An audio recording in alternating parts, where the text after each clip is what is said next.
You don't technically need this car. You say that out loud to yourself.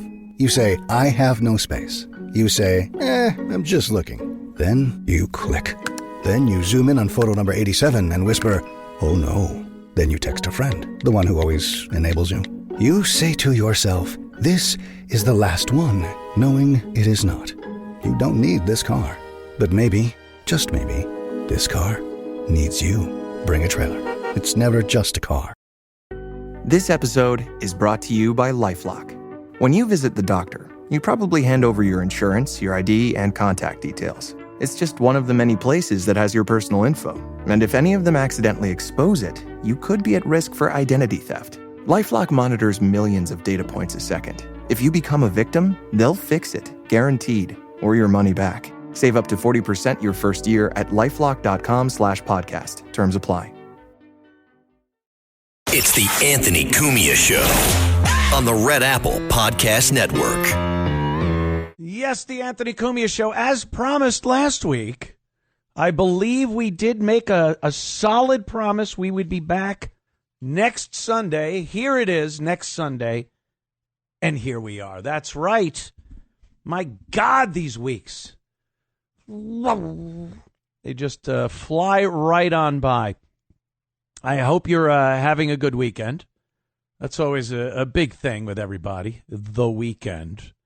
You work very hard, you slave, you work, and then you got those couple of days. Oh, don't you latch on to them?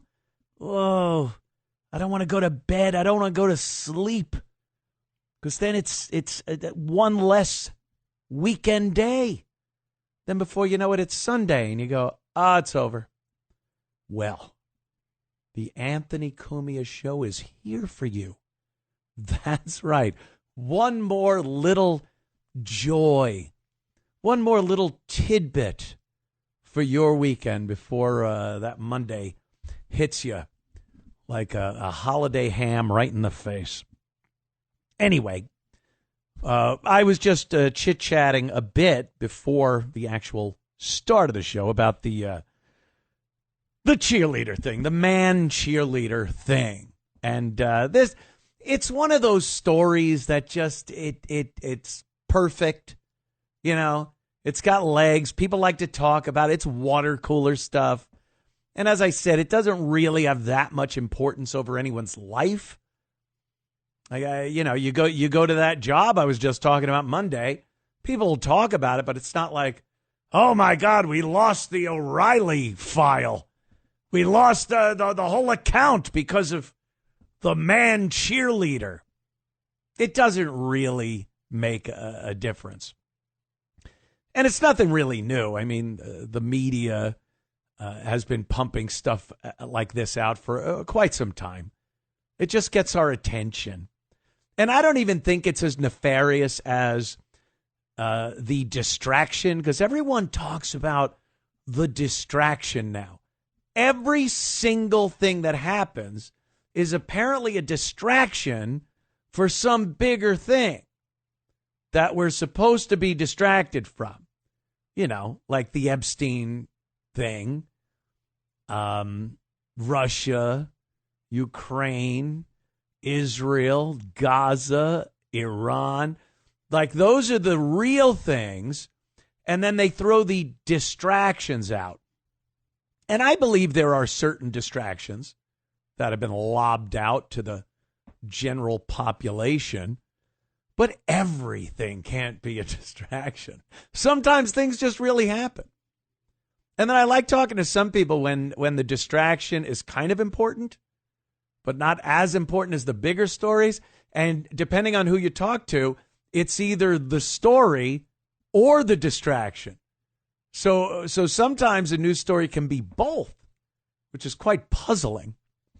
But it does happen. So I don't think this is a distraction. I think it's just terrible business on the part of the NFL. There's people working there. You know, when I found out that Bud Light woman, not the fake woman that started the whole kerfuffle with Bud Light, but the woman that was in charge of that campaign, that ad campaign, that she got another job. I was just like, how does that happen?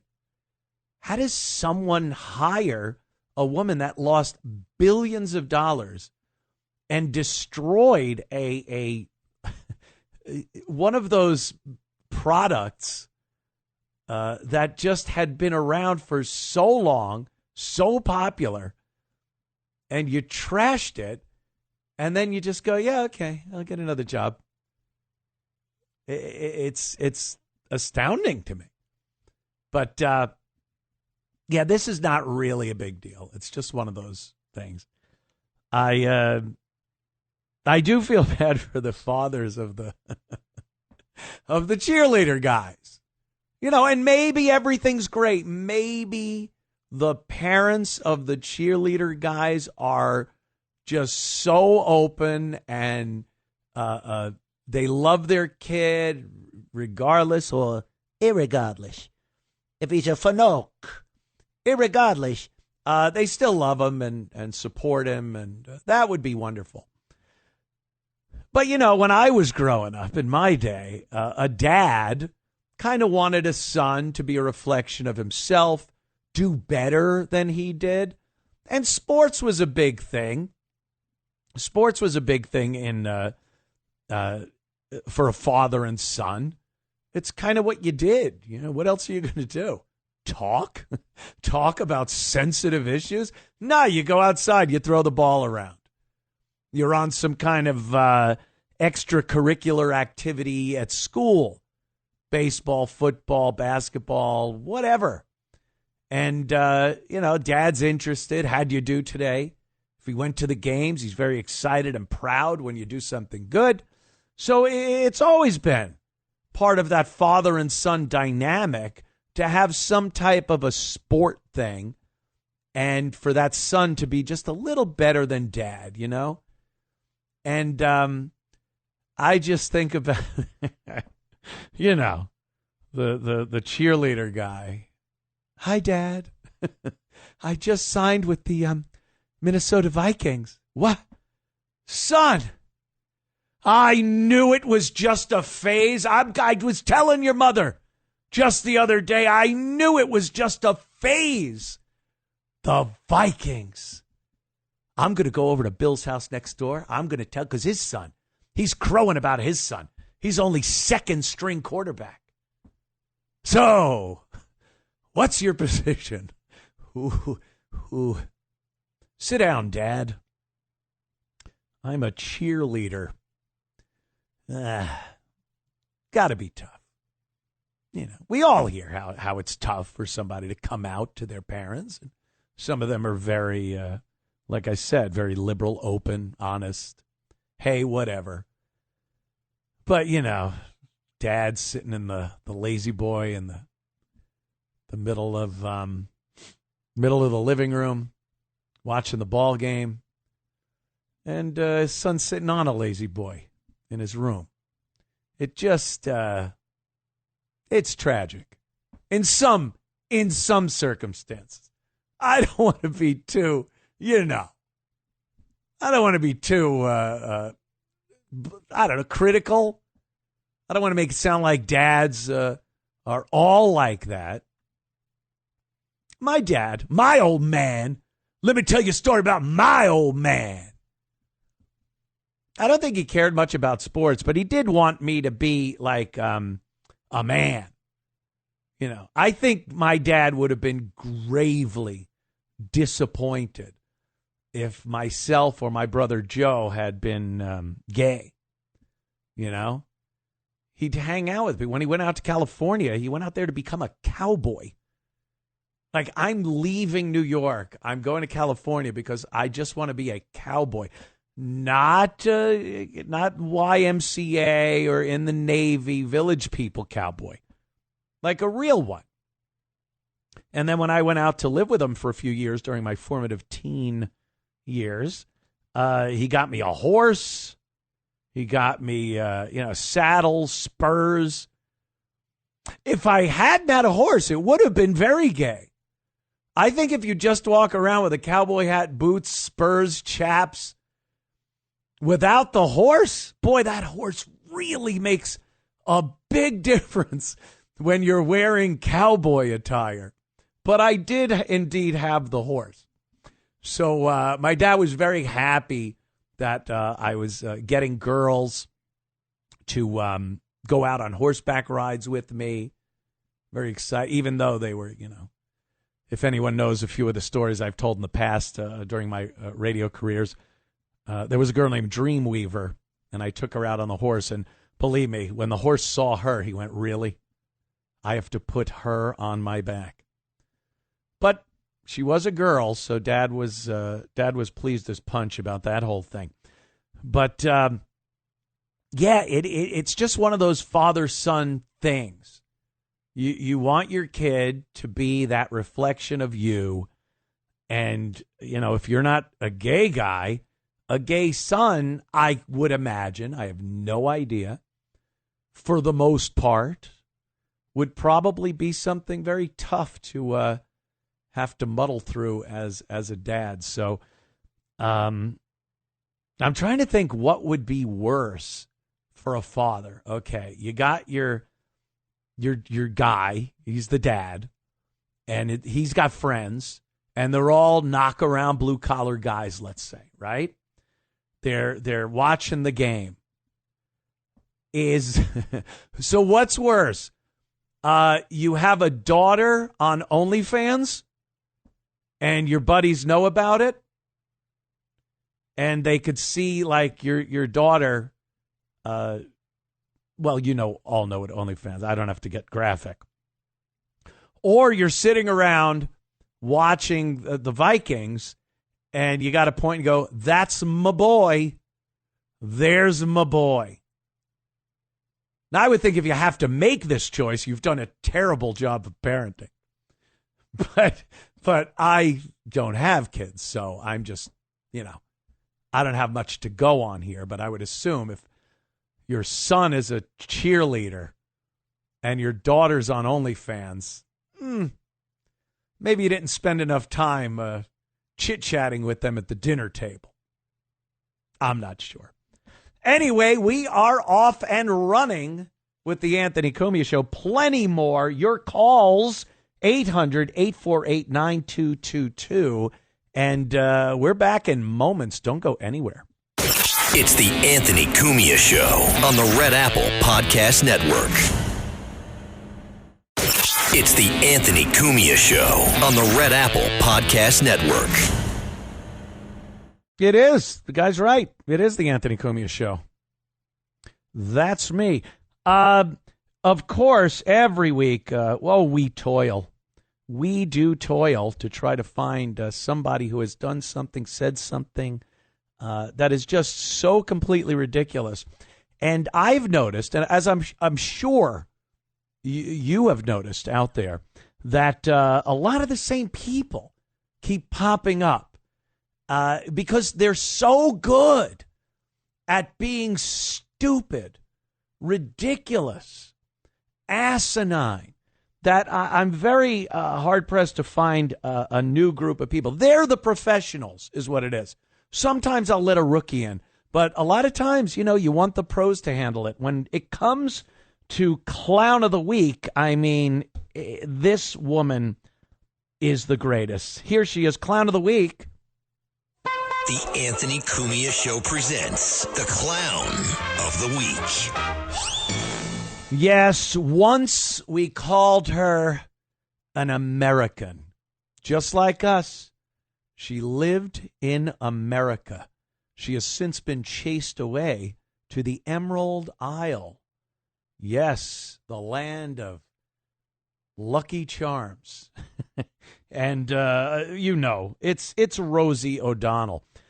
She pops up every so often. I see her more talking her nonsense from Ireland than we ever did here in the United States since, years and years ago when she had her fake talk show. But she just can't stop crapping all over the U.S. of A. from a few thousand miles away in Ireland, where, I've seen some news out of Ireland.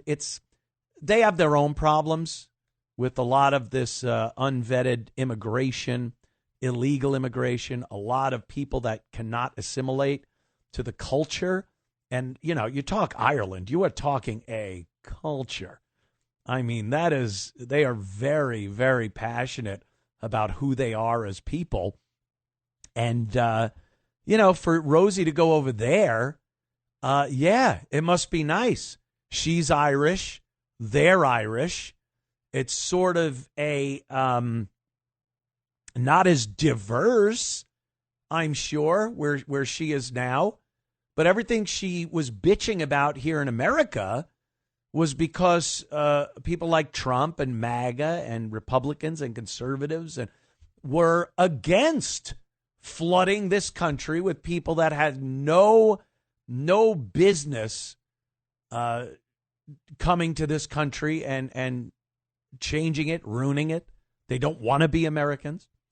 So here's Rosie. This one, she's talking about the Trump DC crime crackdown, a big story this past week.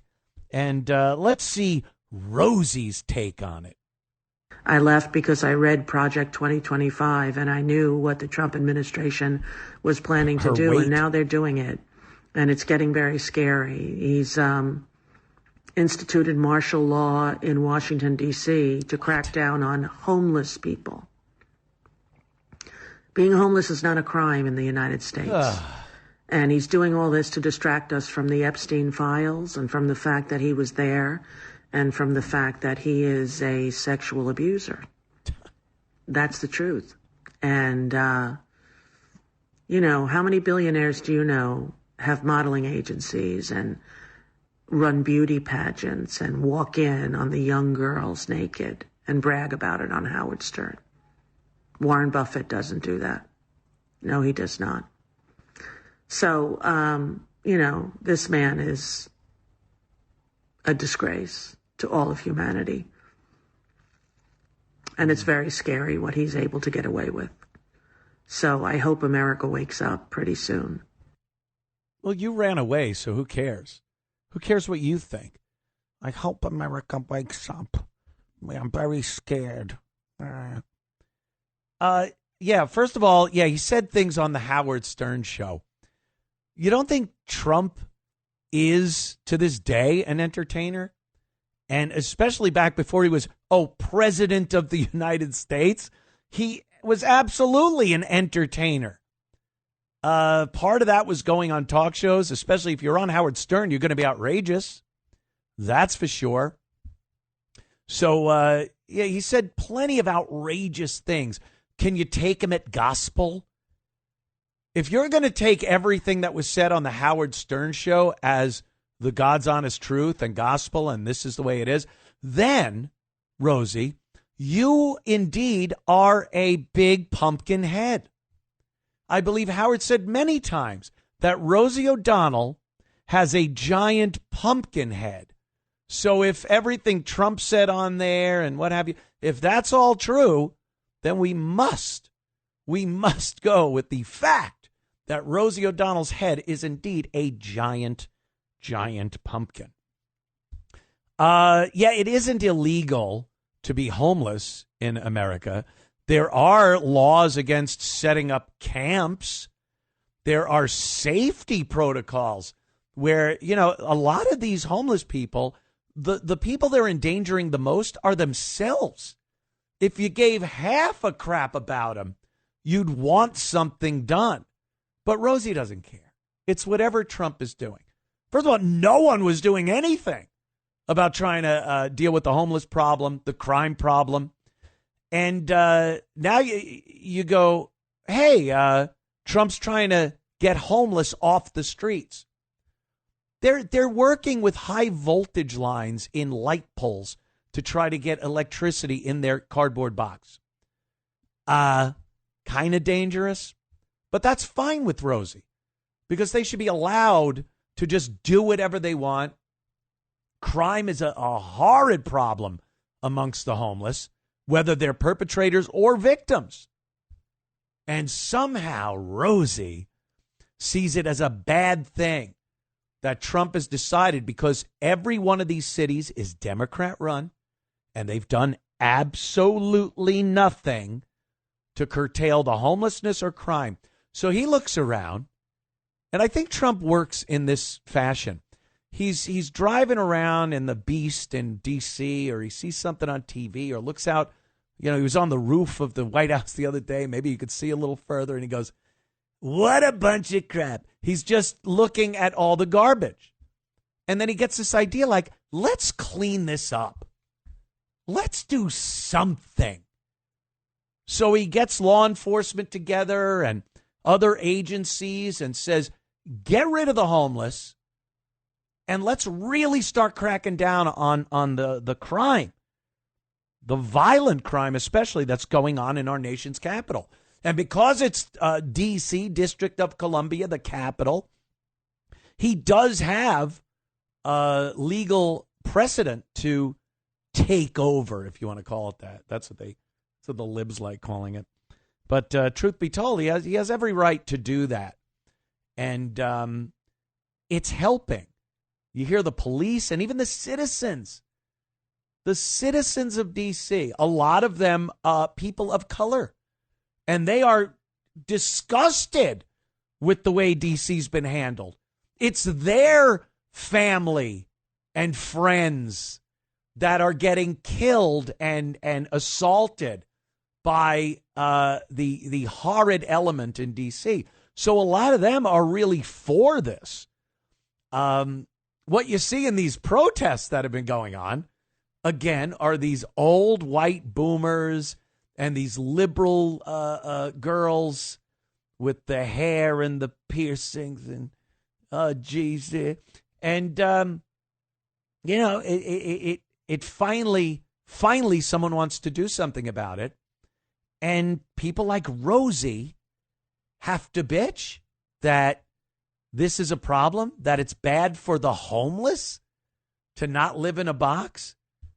I mean, these people are given the opportunity to go to shelters and other places that they would be a lot better off. But truth be told, they are insane. They are mental patients that are not in a place that mental patients should be. They're twisting 240-volt wires together in a cardboard box, hoping to get the radio to work. So Trump tries to do something, anything, something that no one else was doing. And Rosie from Ireland, because she ran away, has an issue with it. And she's not the only one. We have a few others that come up a little later in the show, more celebrity jackasses. All right, back in a flash. Don't go anywhere. And we will take your calls next. It's the Anthony Cumia Show on the Red Apple Podcast Network. It's the Anthony Cumia Show on the Red Apple Podcast Network. The Anthony Cumia Show. Glad you could join us on this wonderful Sunday evening. New York, I mean, obviously, I lived there. I worked there. I feel like I have some vested interest in what happens there. But the more I see, the more black-pilled I get. I don't have much hope for New York City. The state is screwed in itself because of your wonderful Governor Hochul. But the city, I mean, what a double whammy. Hochul as the governor, and then you're really kind of gearing up to have Mamdani as your mayor. And not even like, I gotta make a decision between two evils, the lesser of two evils. New Yorkers are excited. They're chomping to get out there to the polls and vote for a communist Muslim guy who is unapologetic about everything he stands for and says, like it's going to be great for New York City. And it doesn't work that way, especially in a big city like New York, the biggest. This is, the pinnacle of the free world. New York City, Wall Street's down there. It is the cauldron of capitalism. And you want a mayor in there that everything that happens in New York, he has this answer for that is completely the opposite of what anyone with any sense would do. Now, his idea of defunding the police, that was his. I don't care what he says now. I support law enforcement. Liar. This is a guy trying to get elected, and he's saying whatever he needs to cover up for things that he had said in the past. And he is absolutely a defund the police. And that's even putting it lightly. He just wants to get rid of the cops. His idea is social workers and programs. Everyone's got this amazing unicorn view of people and the city. Everyone is worthwhile. Everyone's worth saving. Everyone has that divine spark in them. And there's goodness deep down in. No, there isn't. There are people that are nothing but evil, terrible people that wish to do nothing but harm other people and do whatever they need to do to get by another day. And that doesn't matter. It doesn't matter what it means for the people, the good people around them. And Mamdani's another one of these guys that believes this and thinks that some liberal social program can curtail crime and stop some of the unbelievable evil going on in New York City. And it's been proven so many times in the past. I bring up Rudy Giuliani many times. He was called a hard ass a lot of times. Before 9/11, the guy was despised. 9/12, he became America's mayor, and everyone loved him. 9/10, 2001, everyone hated this guy. Couldn't stand him. But because he was effective. He wasn't, nursemaiding these criminals. He made sure things were taken care of. There were programs that the police could utilize, resources that were getting evil people off the streets.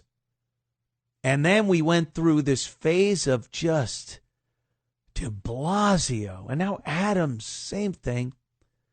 And I'll call it like I see it with Adams. I think Adams has been put in a position where he is so compromised that he has to kind of go along with the MAGA right-wing agenda because I think they have him his back against the wall.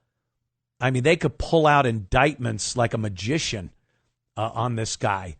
And they're like, you do what we want you to do, and, we'll chill out on your indictments, your corruption indictments. And I think he has been for the most part. But there's one thing even Eric Adams won't do, and that's recognize the crime problem in the city, the violent crime problem, who's responsible for it, and address that issue. There is a terrible issue with illegitimacy in the black community. No dads. The moms they're worse than the kids a lot of times. And they're supposed to be raising responsible, respectful adults that will contribute to the community. It isn't happening. And we could sit here all night long and go over the whys of it.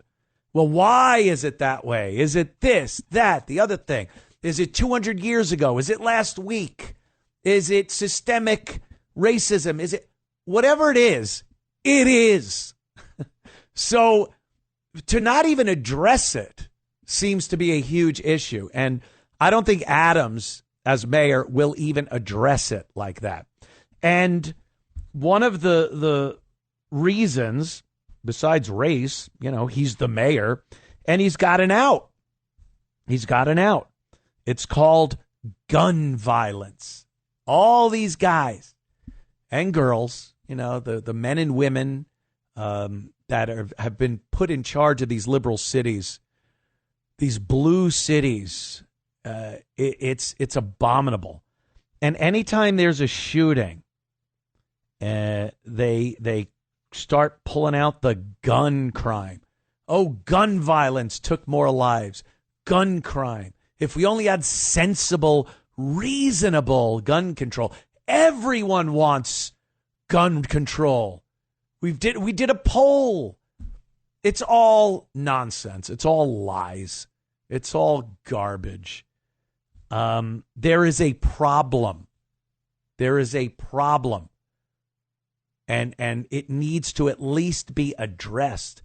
If Eric Adams stood up in front of that podium and rambled on with old marble mouth, if he rambled on about some of the real issues in New York City as to what's going on, why there's so much violent crime, maybe people would look and go, ooh, that looks like a guy that seems serious. He seems serious about wanting to do something about this. Well, there was a shooting, a mass shooting. They love pulling that out. Everyone has this concept, this image in their head. When they hear mass shooting, they just think Columbine. They think it's the trenchcoat mafia, two white kids just gunning up a school or whatever. That is how the media and politicians in Hollywood have pushed this mass shooting imagery that we get. Truth be told, mass shootings, the vast majority of mass shootings are gang related. These are gangs in inner cities, Democrat run, low policing, low criminal responsibility. They don't do anything. They just let it happen. And then they go, oh, mass shooting. And then at the end of the year, when they want to put the stats out so they could start pushing their gun control stuff, they go, do you know there were 10,000 mass shootings last year? And everyone thinks there's 10,000 little innocent kids being killed in a school. And truth be told, there are innocent kids being killed, and grandmas and grandpas and teachers, but they're all on the streets during some discombobulated drive-by gone bad. So we had this mass shooting, a gang shooting, in the city, Crown Heights, New York City, at a club, Taste of the City Lounge. Funny, I've never been there. Sounds like such a good place. And boy, how ironic. Taste of the City, yeah. Tastes just like the city, doesn't it? So there was a shooting, and Mayor Adams got up there and talked about gun violence. More lives. I think there were 2 or 3 killed, 2 maybe, and 11 shot. Look, I go to the range every so often. I don't know.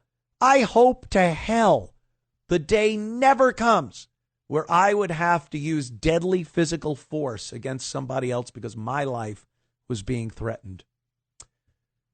I have firearms. Everybody that knows me knows I'm a strong advocate of the Second Amendment. I like going target shooting. And you should remain proficient. Don't ever just let your skills go away. So when I see 11 injured and 2 killed, I'm thinking people aren't really that proficient at their shooting. But that's really beside the point, isn't it? The real point here is it was a couple of guys that had been in a dispute with people at the club, decided to pull out guns and just fire into the crowd. Is that a gun issue? Mayor Adams, is that a gun issue? Governor Hochul, Memdani, does that sound like a gun issue because they were using the best tool available to somebody to perpetrate harm against another person? Well, that sounds terrible. Why would we need a tool like that? We do. Because like I said earlier, there are plenty of very evil people. Not everyone is this saint in hiding. There are evil, evil people. And as a citizen, of course, of America, thank God, we have the right to protect ourselves with the greatest tool ever made to protect yourself with, a firearm. The great equalizer. A 79-year-old grandma has just as much power as a jacked 6'4" muscle-bound thug because she has a firearm. The great equalizer. It should never, ever be taken away from Americans to be able to defend themselves with the best tool available. But, you could take a hammer, greatest tool ever for driving nails. If you thunk it into someone's head, that's not a hammer problem. That's a guy hitting someone over the head with a hammer problem. So when you get a couple of guys going into the club and opening fire on the crowd because they got in a little dispute earlier, yeah, I don't see that as a gun problem.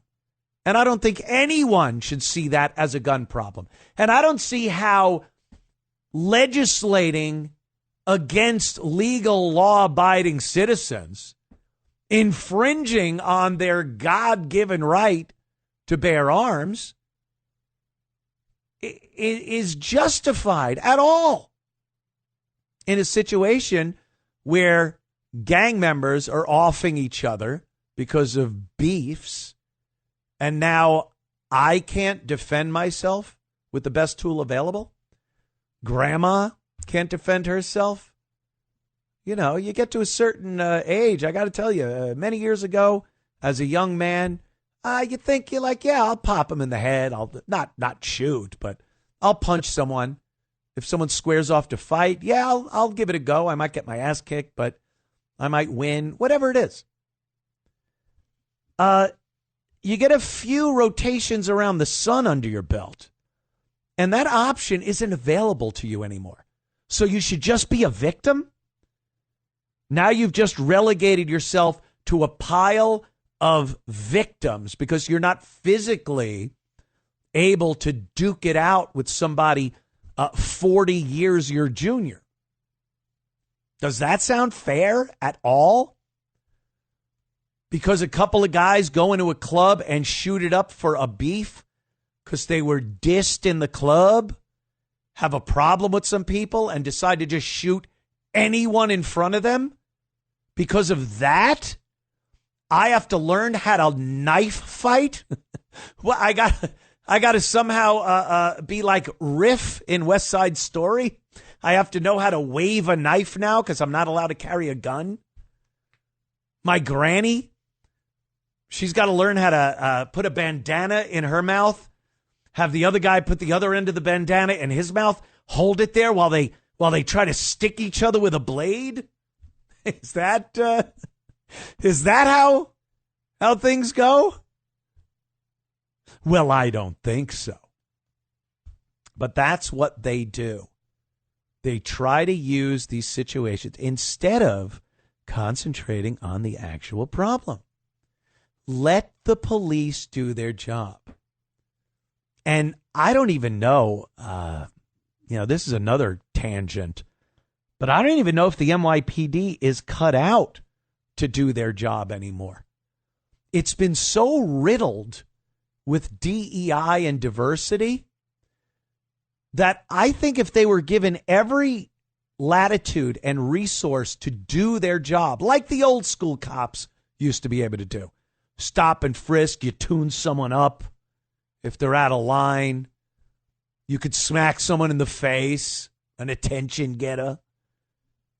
I don't think they have that in them anymore. I see a lot of rotund Latinas. I see a lot of beta soy boys. I don't see cops. I don't see cops that you go, whew, thank God when they show up if you're in trouble. Oh, thank God, officer. I look and go, is that the cop? She was just working in the food truck. I swear I just saw her in a food truck 3 minutes ago. So I don't even know if it's even the rules of engagement that the cops adhere to these days. Give NYPD every latitude. Stop and frisk is back. Smacking a guy in the face. Dropping a gang member off in a rival gang member's neighborhood and going, yeah, have a nice trip home. You know, the wood shampoo with the old nightstick over the head. I don't think you could bring those back and have an NYPD that could utilize them. I just don't think they have it in them. It might be too far. Diversity, equity, and inclusion might have just gone a little too far and contaminated the NYPD to the point where they wouldn't know what to do with that type of freedom as police officers. It's not the old days, man. The old cops on the beat with the leather jackets, stirring it up, keeping everyone okay. How you doing, O'Flannery? I am doing fine today, don't you know? You kids move along there. All right. Or, you know, something else, but kind of what I have the imagery in my mind. All right, people. I promise we'll take your calls. I swear, in moments. Be right back. It's the Anthony Cumia Show on the Red Apple Podcast Network. It's the Anthony Cumia Show on the Red Apple Podcast Network. The Anthony Cumia Show. Thank you for your support. Tomorrow, I will be on with the great Mr. Sid Rosenberg. Might have heard of him. Sid and Friends, but not during his show. In the 12 o'clock noon hour, me and Sid will be doing an hour, 12 noon to 1 p.m. tomorrow, hanging out, knocking stuff around, talking about what's going on. So tomorrow in the noon hour, Sid Rosenberg and myself. Looking forward to it. Love doing shows with Sid. Let's go to Rubang from Seattle, Washington. What's up, man? Hey, how's it going, Anthony, man? I'm so good. Glad to actually finally talk to you, man. I only hear you usually on the old Opie and Anthony clips with Patrice. Back in the old days, yes. Just like you, man. I know you're white, Patrice. You know, I'm over here known as a Mexican Patrice. And man, I just want to let you know, man, you know, I'm an illegal man, but I agree with a lot of what you say. You're illegal? And I am, man, but they brought me when I was 2 months. You know what I'm saying? So your parents came up from Mexico, and yes, sir, you were 2 months old at the time? They brought you across the border at 2 months. And I actually went under the border. They dug a hole. Oh, man. And how are your parents now? Are they alive still? Yeah, they're alive, and actually they're already they got their working permits. They're good. They're residents. I was just out here living like an American and drinking and driving. I got a DUI, so I couldn't really go through the whole Obamacare and all that, But I'm living good still, man. And oh yeah, I do want to let you know we do pay taxes though, man. We work with the fake social, and sorry I'm whispering, but no. Well, I would whisper too. ICE is everywhere. How do you pay taxes if you don't have a Social Security number? Well, listen to this. They take out money. We get the fake social, and they take everything like a normal American. They take a whole bunch of money from our pay weekly. The only difference with us is we can't participate in the benefits regular Americans can, of course, such as out of work pay, unemployment, and there you go, like retirement. Yes, sir. We actually contribute, but we can't access it, if you know what I'm saying. So we actually are good for the regular Americans, don't you think? Why would you? Now, this might sound odd for me to ask this question, but why would you get a fake social so you could pay taxes? Why not just not pay taxes? You're illegal anyway. Well, because, we do get a lot of benefits, too. We do get Medicare. We do we do get some benefits. But it's just you get better jobs. You get treated better. Oh, okay. And then people don't know. It's not like I walk around. I live just like anybody else. I talk shit. I talk smack if they disrespect me. Like people don't know who I am and what I am. That I'm right or whatever. So do you just walk around? Do you just walk around like your face was shown on America's Most Wanted last night? Is that what it's like these days? Do you just go around like? Yeah, is it constantly on your mind no. that ICE is going to grab you and throw you in a van? No, honestly, no, not so much. Not so much in Seattle, I would guess too. You're in a pretty safe spot, dude. Was that calculated? Like, I'm going to go to Seattle and not maybe go to L.A. or in Texas. You're right. Yeah, you're absolutely right. But you know what? They're over here too. Actually, man, those suckers are over here. They're over here too. So they do. It does cross my mind, but yeah, I can't live scared. I can't live scared. I can't. If something happens, Ruben, let me ask you this too. Has it kept you? Have you given second thoughts when you might want to do something illegal and thought, well, if I get caught, this could roll into something, so I better not do that? Does it enter your mind when you're thinking about maybe doing something a little nefarious? Yeah, it actually does. It really does. And however, until I was 18, I was under the assumption, I'm under 18, so they can't really do nothing to me. So I was living pretty wild, just like we all do. We all live pretty wild. But my parents raised me well. They did raise me well. So I'm not out here doing malicious things.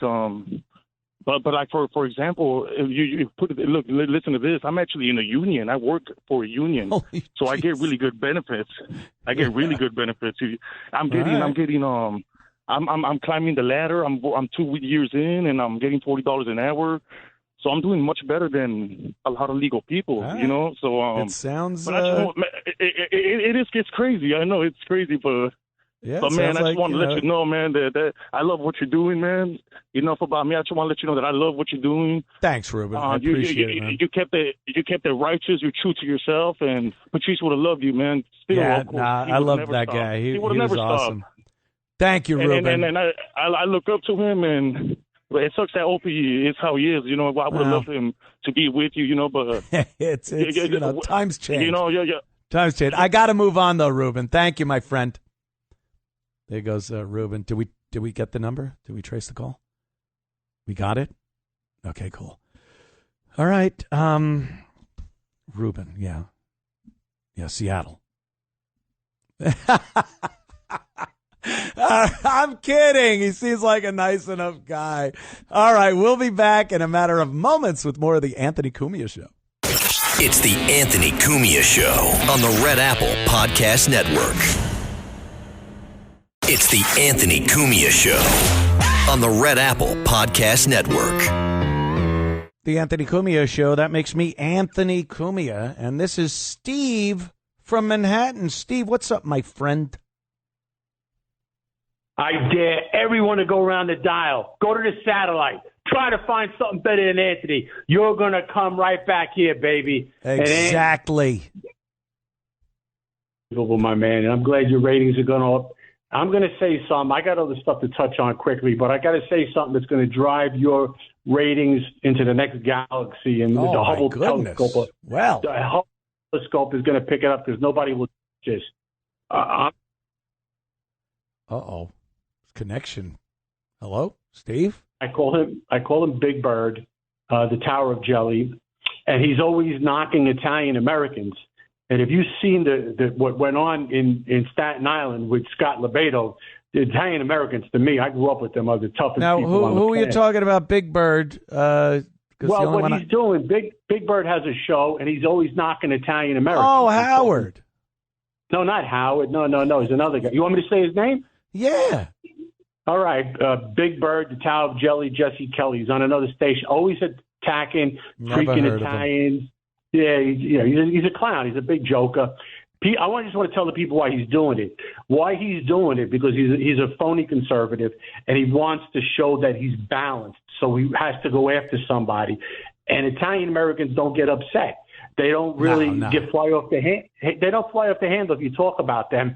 And he knows he can get away with it. He's calling them all kinds of names. He said this week, I don't even really listen. I catch him. Yeah, Steve, I got to tell you, I got to be honest, Steve. I don't really care about this.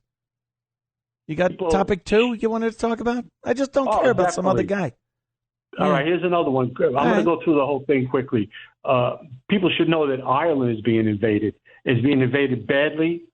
And Ireland's only a few million people there. It could be totally overwhelmed within a matter of Yeah. These time. small nations, it is a shame because, we think of America, the United States, we got 350 million people here or so. And, to dilute that many people, it takes a lot. But a small island nation like Ireland, in no time, you have completely changed the complexion, quite literally speaking, of that island. Right, and plus, you got old people who can't walk out of their houses at night because they're afraid of being attacked, and they are being attacked. That's outrageous. And I know a lot of Americans will help Ireland. That's for sure. They should know that. But the thing is also, that caller before, listen, these illegals are filing 3, 4, 5 tax returns. They're using phony tax. I knew you guys weren't going to like that call. Right. And so they're filing phony tax forms, right, and things. Phony Social Security numbers, and they get tax ID numbers too. They use, and they get all the big deductions, and they get back checks for 5, 10, 15,000. Some of them put down they have 10 kids. Obviously, when Biden was the president, nobody was checking that out, and they were getting away with that. They're ripping off our system. They're milking it dry.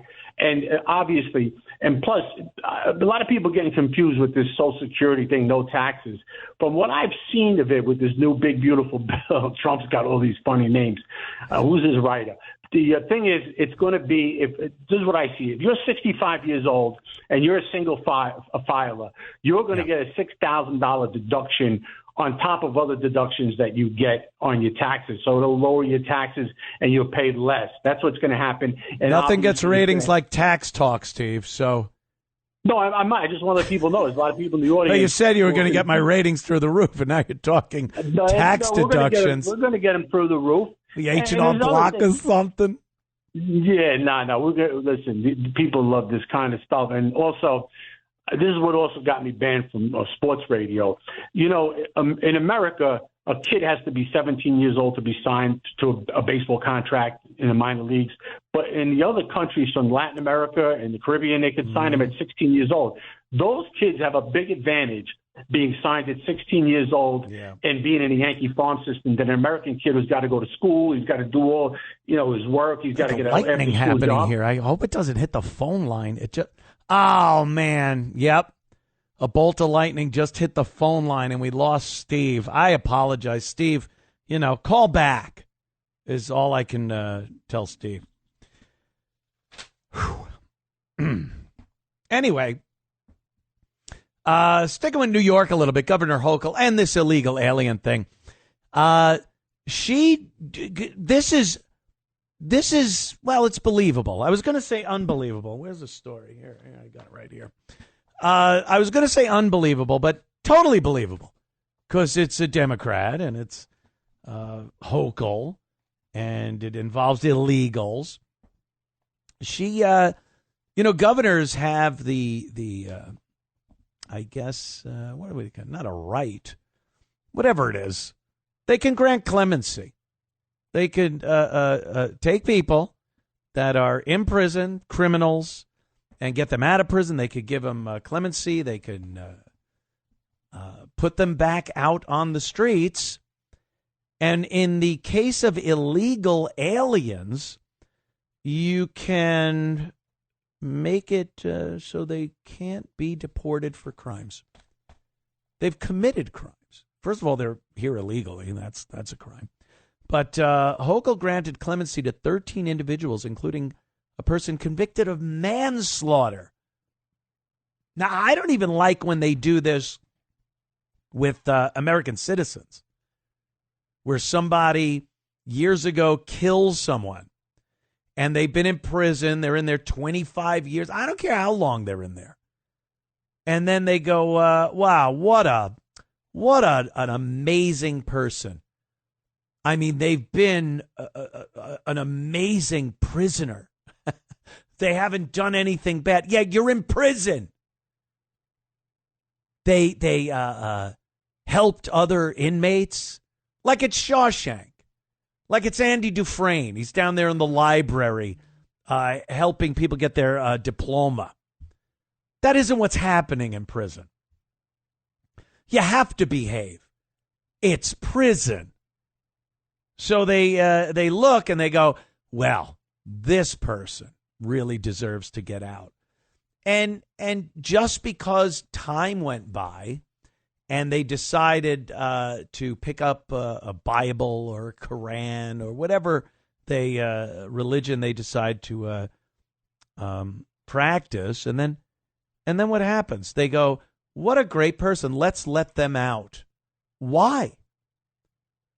I think the punishment factor is the top number one thing with prison. I'm not into the whole rehabilitation thing.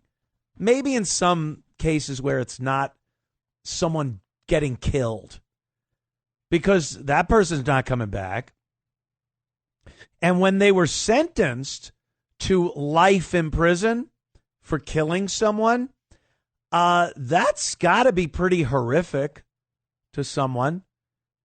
Don't you want that to kind of continue? 25 years later, you go, well, I'm still here till I'm dead. That's part of it. That's part of the horror of prison and paying your debt to society to be removed from society. So the idea that you get to, years later, you kind of washed away the nightmare for the family of the dead person? You think they're all fine and well with letting someone out because they had to behave in prison? So, that's one thing I don't like about clemency and letting people out because they're such good murderers. They were a good murderer in prison. But when they're illegals and Governor Hochul is granting them clemency for no other reason than to prevent them from being deported, that to me is a crime. She should be locked up. Lock her up. She is interfering with a government agency, with ICE, to remove illegals from this country. Trying to make an end run on this thing. So she granted clemency 13 individuals on this past Friday, including pardons for various convictions, such as drug possession, attempted robbery, and arson. Little arson for you. There you go. One of the individuals pardoned this week has been convicted of first-degree manslaughter in 1990. So people go, it's manslaughter. It's 1990. Well, the person's still dead. The manslaughtered person is still very dead. And who knows what if you're convicted of first-degree manslaughter, by the way, you were charged with murder. That's how that goes. You were charged with murder. You were arrested for murder. The grand jury came back with murder. You somehow got it down to manslaughter. And then, it's 1990. That was forever ago. That was, whatever. It's 19. It's 2000 something now. No, I don't go for that. And especially with an illegal that she's trying to keep in the country. And these are the Democrats, the liberals, the wonderful people that are telling you constantly that they are for democracy. They are for the people. And whenever anything about crime comes up, they are the party of safety and law and order, not like the 34 felony president we have. Oh, the guy that it's actually peaceful and quiet in DC now, where cops are walking around going, this is amazing. Where citizens are walking around going, we've never been able to walk in this park. That's the guy that's terrible. The governor of New York that's letting 13, some of them felons, others, they're all criminals, just for the reason that they cannot be deported. That's your party of law and order and your saviors of democracy. Yuck. Back in a flash. More of the Anthony Cumia Show in moments. It's the Anthony Cumia Show on the Red Apple Podcast Network. It's the Anthony Cumia Show on the Red Apple Podcast Network. The Anthony Cumia Show. Let's go right to the lovely Jacqueline in Brooklyn, New York. Jacqueline, how are you? Hi, Anthony. Good. I'm still melting from this horrible weather, but other than that, I'm just fabulous. It's not the heat. It's all right. We get it. Yep. Well, regarding this shooting incident at that club that you were talking about. Sounds like a great place, yeah. I used to sell insurance, and one of our phrases that we used to use was, it's better to have it and not need it than to need it and not have it. And the same applies to a firearm. Yes. This situation and every other situation. And I wouldn't be a bit surprised if any of those weapons that were fired, I don't know, there were 36 shots. I think that's what Commissioner Tisch stated. Yeah. I would doubt highly if any of those firearms were legal. So, same story, different day. They're never legal firearms. They're never held by anyone that is legally allowed to carry firearms. A lot of these people are either convicted felons that are already out, or they already have a litany of prior charges that are pending while they're out on some type of non-bail. They're wearing ankle monitors, and they're slinging guns around. The legal law-abiding gun owners are, for the most part, there's always anomalies, but the vast majority, very safe, trained, they enjoy shooting. And yes, I'd rather have a gun and not need it than need a gun and not have it. I've read and seen stories, you're in a hotel. What do you watch? Forensic Files. You watch all those crime shows. There are certain circumstances where I could not imagine the horror of the family member, especially the dad, the husband, when there's a home invasion or somebody is doing harm to a guy's family and he doesn't have anything to protect his family with. And I got to think, no matter how liberal they are, no matter how anti-gun they are, you got to know that somewhere in that dumb noggin knocking around is, oh, my God, I wish I had a gun right now. Yeah. Thank you, Jacqueline. Jacqueline couldn't take it. She was listening to me, my sultry voice, and just hung up the phone. But that's, I've seen so many of these situations where there's a nightmarish story from years back in Connecticut, a doctor and his wife and kids, and two guys broke in, and I think it was their plan was the wife worked at a bank and they were going to hold the family hostage while the woman went to the bank and got them money. And it just went sideways real fast. And the husband somehow managed to escape, and the entire family was just killed. And the two daughters killed in a horrific way. I don't even want to touch on that here on this program. It's so bad.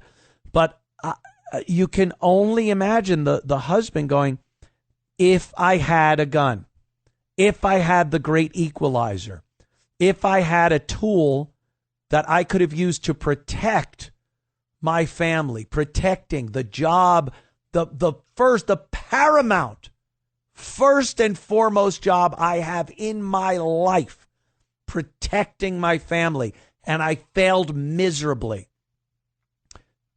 Why? Didn't have a gun? Didn't have a tool. You didn't have a tool. I got to drive a nail. I don't have a hammer. I need to drill a hole. I don't have a Makita. Whatever. Better to, yes, have a gun. It really is. And there are plenty of safety. I mean, you hear all the time, well, how many kids are killed with guns? Well, there's another issue. You know, a gun is a great responsibility. And if you do have a family and young children and you want to have a gun to protect yourself, you damn well better do whatever's necessary now to protect your family against this very powerful tool. Me, thank God, I don't have any kids. I leave them laying around like coasters. Oh, yeah, there's a 45 over there. One by the toilet. You never know. One by the TV, the remote. Sometimes I pick up the 380 and I'm trying to change the channel. I put holes in the television. It's crazy. Harriet. It's a pleasure speaking to you and listening to you every week. Thank you. I miss Roger Stone's broadcast, and he had Crazy Eddie's brother, who's a forensic accountant. He had bombshell information about Eddie Antner from Crazy Eddie. You're talking about? Yeah. The brother is a forensic. If you could research that, but I missed it. Or have Cassimatidis over video games to play, Harriet. What I got to tell you, this guy. You know that the guy is Muslim Brotherhood, right? Yeah. And he that means he's a follower of Hajj Amin El Husseini. It's unique that Obama's name is Husseini, too. This was the Grand Mufti of Jerusalem. His plan was to wipe out Western civilization during World War II, along with Adolf Hitler. So Montgomery won the Battle of El Alamein, and that was one step in saving our Western civilization. But this man, Danny, is a follower of, he is a Muslim Brotherhood. Anything that you could find out to take him out. I can't understand how he is on the ballot in the first place. I don't know how he's on the ballot, but even more surprising is how popular this guy is. Like I said earlier, the lesser of two evils would have been like, all right, who am I going to get? Adams or this guy? Meanwhile, you have Curtis. If you're a Republican, get your ass out of your seat on Election Day and vote for Curtis. Other than that, though, it's like, how... Are they stupid? Are they uninformed? What makes such passion for this guy in New Yorkers? How do they look at this guy and go, yes, he's the guy I want for mayor? They're idiots. He's a jihadist. He's a proxy of Iran.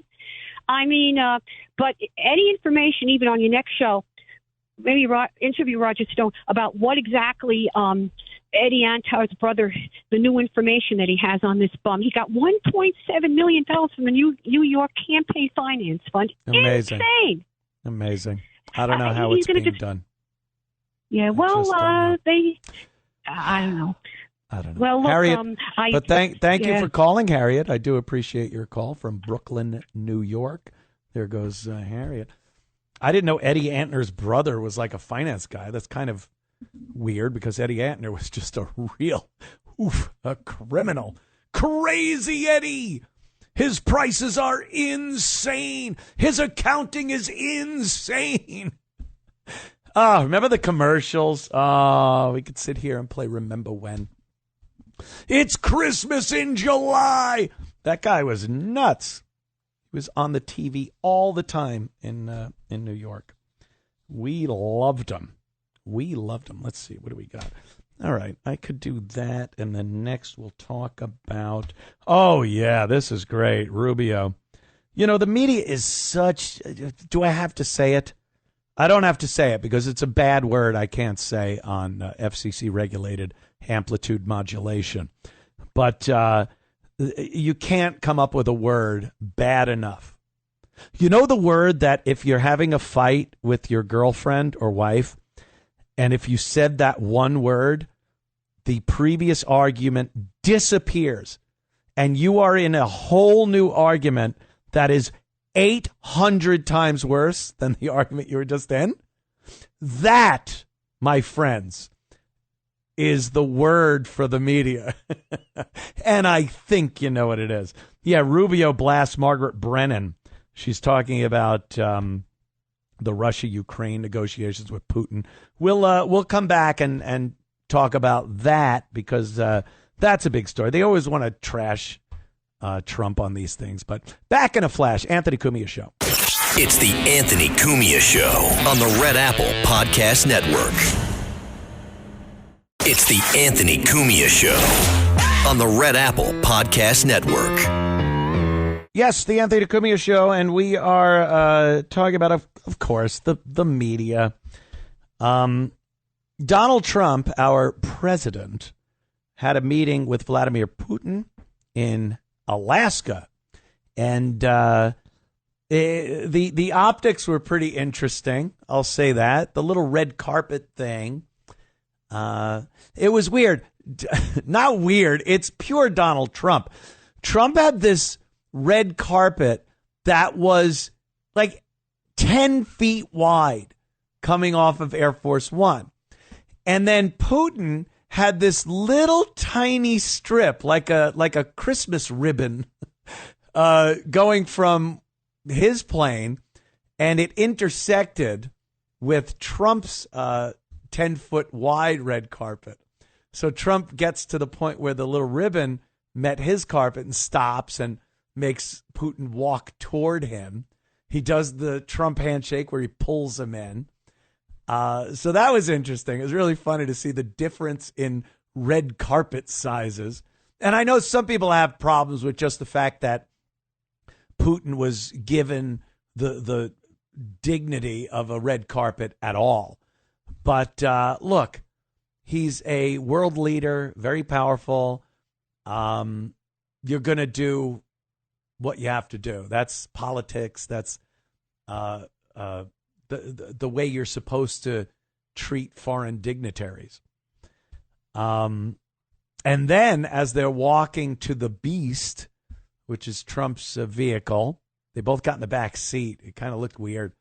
I wanted him to turn around and wave out the back window like Grease, like John Travolta and Olivia Newton-John, and then just fly away.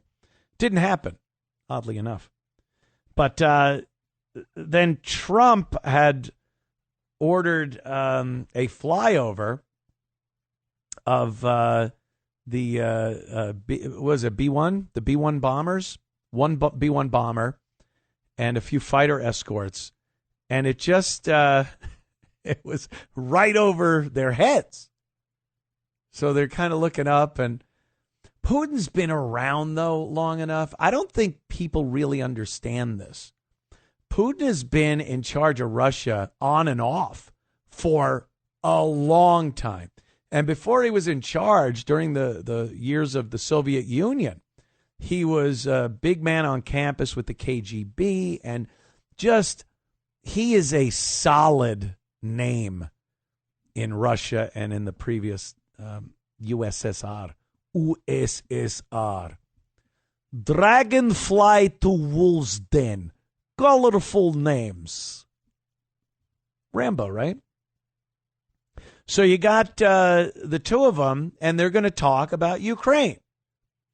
And they go in, they have a little chit-chat, and there's all expectations, of course.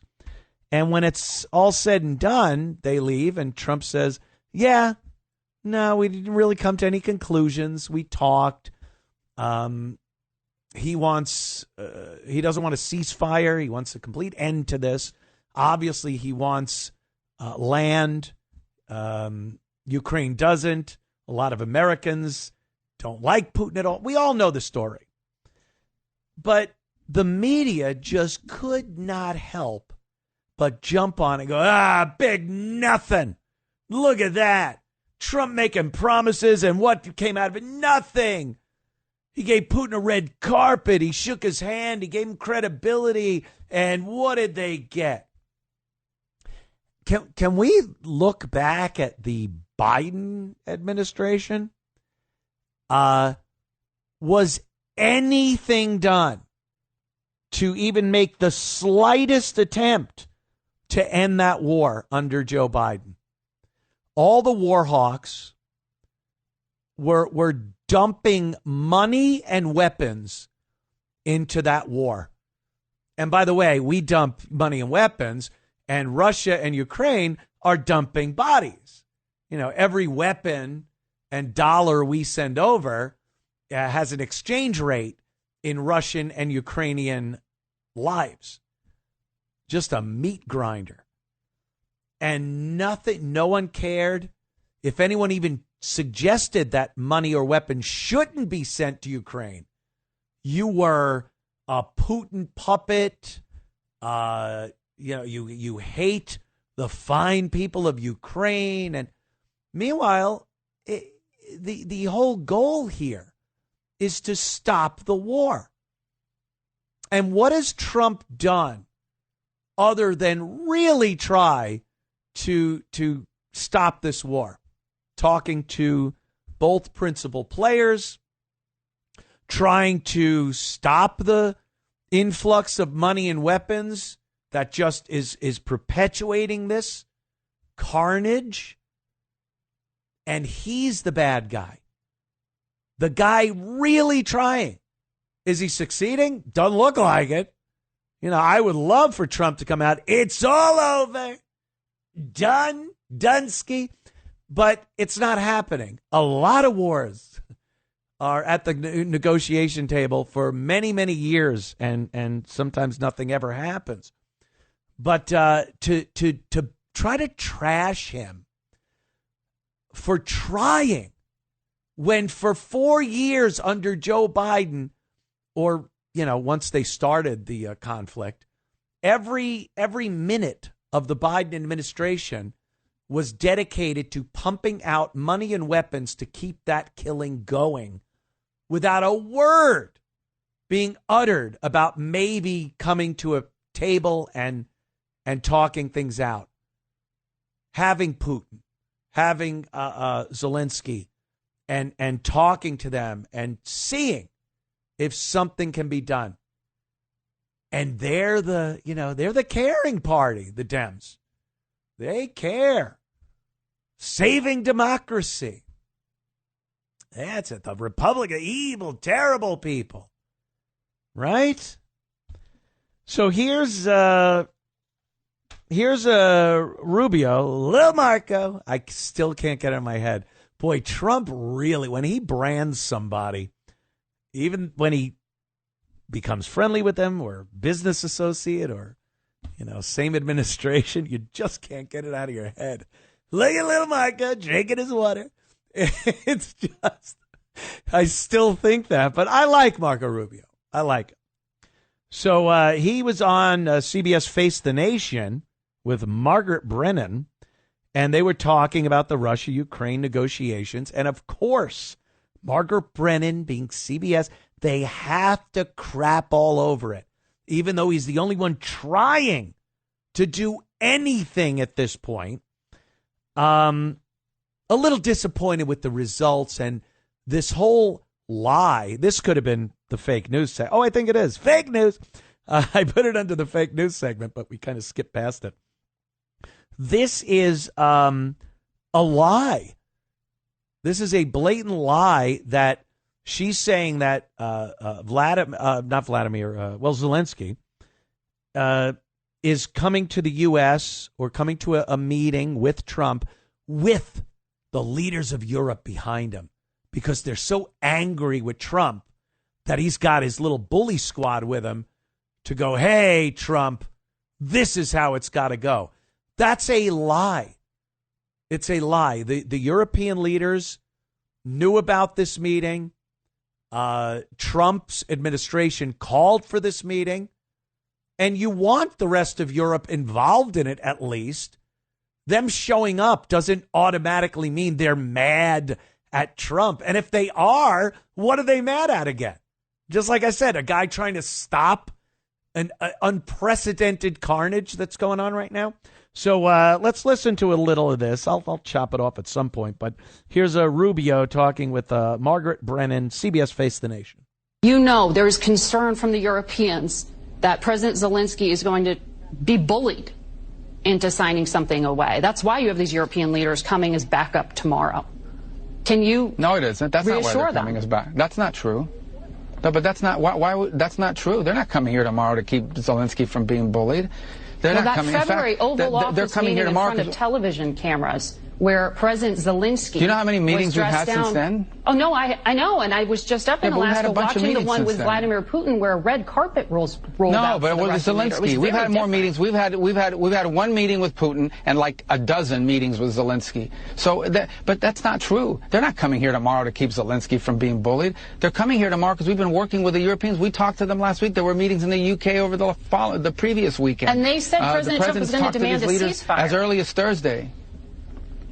No. But you said that they're coming here tomorrow to keep Zelensky from being bullied. They're not coming here tomorrow. Oh, this is such a stupid media narrative that they're coming here tomorrow because Trump is going to bully Zelensky into a bad deal. We've been working with these people for weeks on this stuff. They're coming here tomorrow because they chose to come here tomorrow. We invited them to come. We invited them to come. The president invited them to come. But the president told those European leaders last week that he wanted a ceasefire. The president went on television, said he would walk out of the meeting if Vladimir Putin didn't agree with one. He said there would be severe consequences if he didn't agree to one. He said he'd walk out in 2 minutes. He spent 3 hours talking to Vladimir Putin, and he did not get one.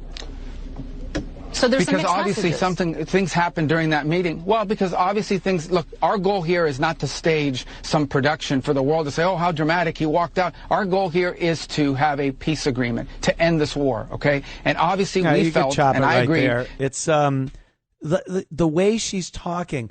Trump said he's leaving. Do people appreciate the dynamic of peace talks?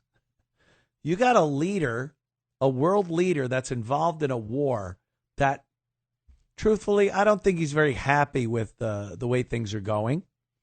Anytime a leader is losing countrymen like that, can't imagine they're happy. And then you have this mainstream media shill going, well, Trump said he'd walk out. Not understanding that a conversation is dynamic, that things change, that perhaps he felt he was getting somewhere, and then maybe he wasn't, and then maybe he was again. They all think it's some crappy movie, some crappy action political drama movie where the woman goes in and beats up the Russian mafia and then negotiates. These are I believe, the most sensitive talks countries can have with each other when they involve war. Literally, lives are on the line every second you're in there speaking. So do you just make an assumption before you walk in? Well, if he doesn't capitulate in 3 minutes, I'm walking out. And then you're leaving a bunch more dead bodies out on a field somewhere? Or do you talk and maybe you say something like that as bravado, as a little kind of letting your opponent in the conversation know that you're serious about this and I want answers and I don't want to BS around? Do they understand? Have they read The Art of the Deal that Trump wrote? No, they look at anything he says, and if it doesn't actually happen exactly the way, not even he said it, the way they interpreted it, then he's once again, the worst president ever. He's terrible. He's kissing Putin's ass. He's not. These are negotiations to stop a war, something they didn't even do under the Biden administration. They actually prevented peace talks from happening. And now that it's happening and Trump didn't walk out after a couple of minutes, that he's handing something over to Putin, you cannot hate the mainstream media enough. How much do you hate him? Huh? How much? How much?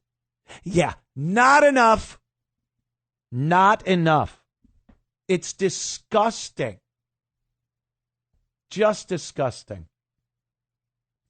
I don't mean to use disgusting and then pick up Sandra from Jersey, but Sandra, how are you, dear? I'm very well. How are you? Very good. What's the beverage of choice this evening, Sandra? Well, I was thinking about the guns, but I wanted to first say this to you.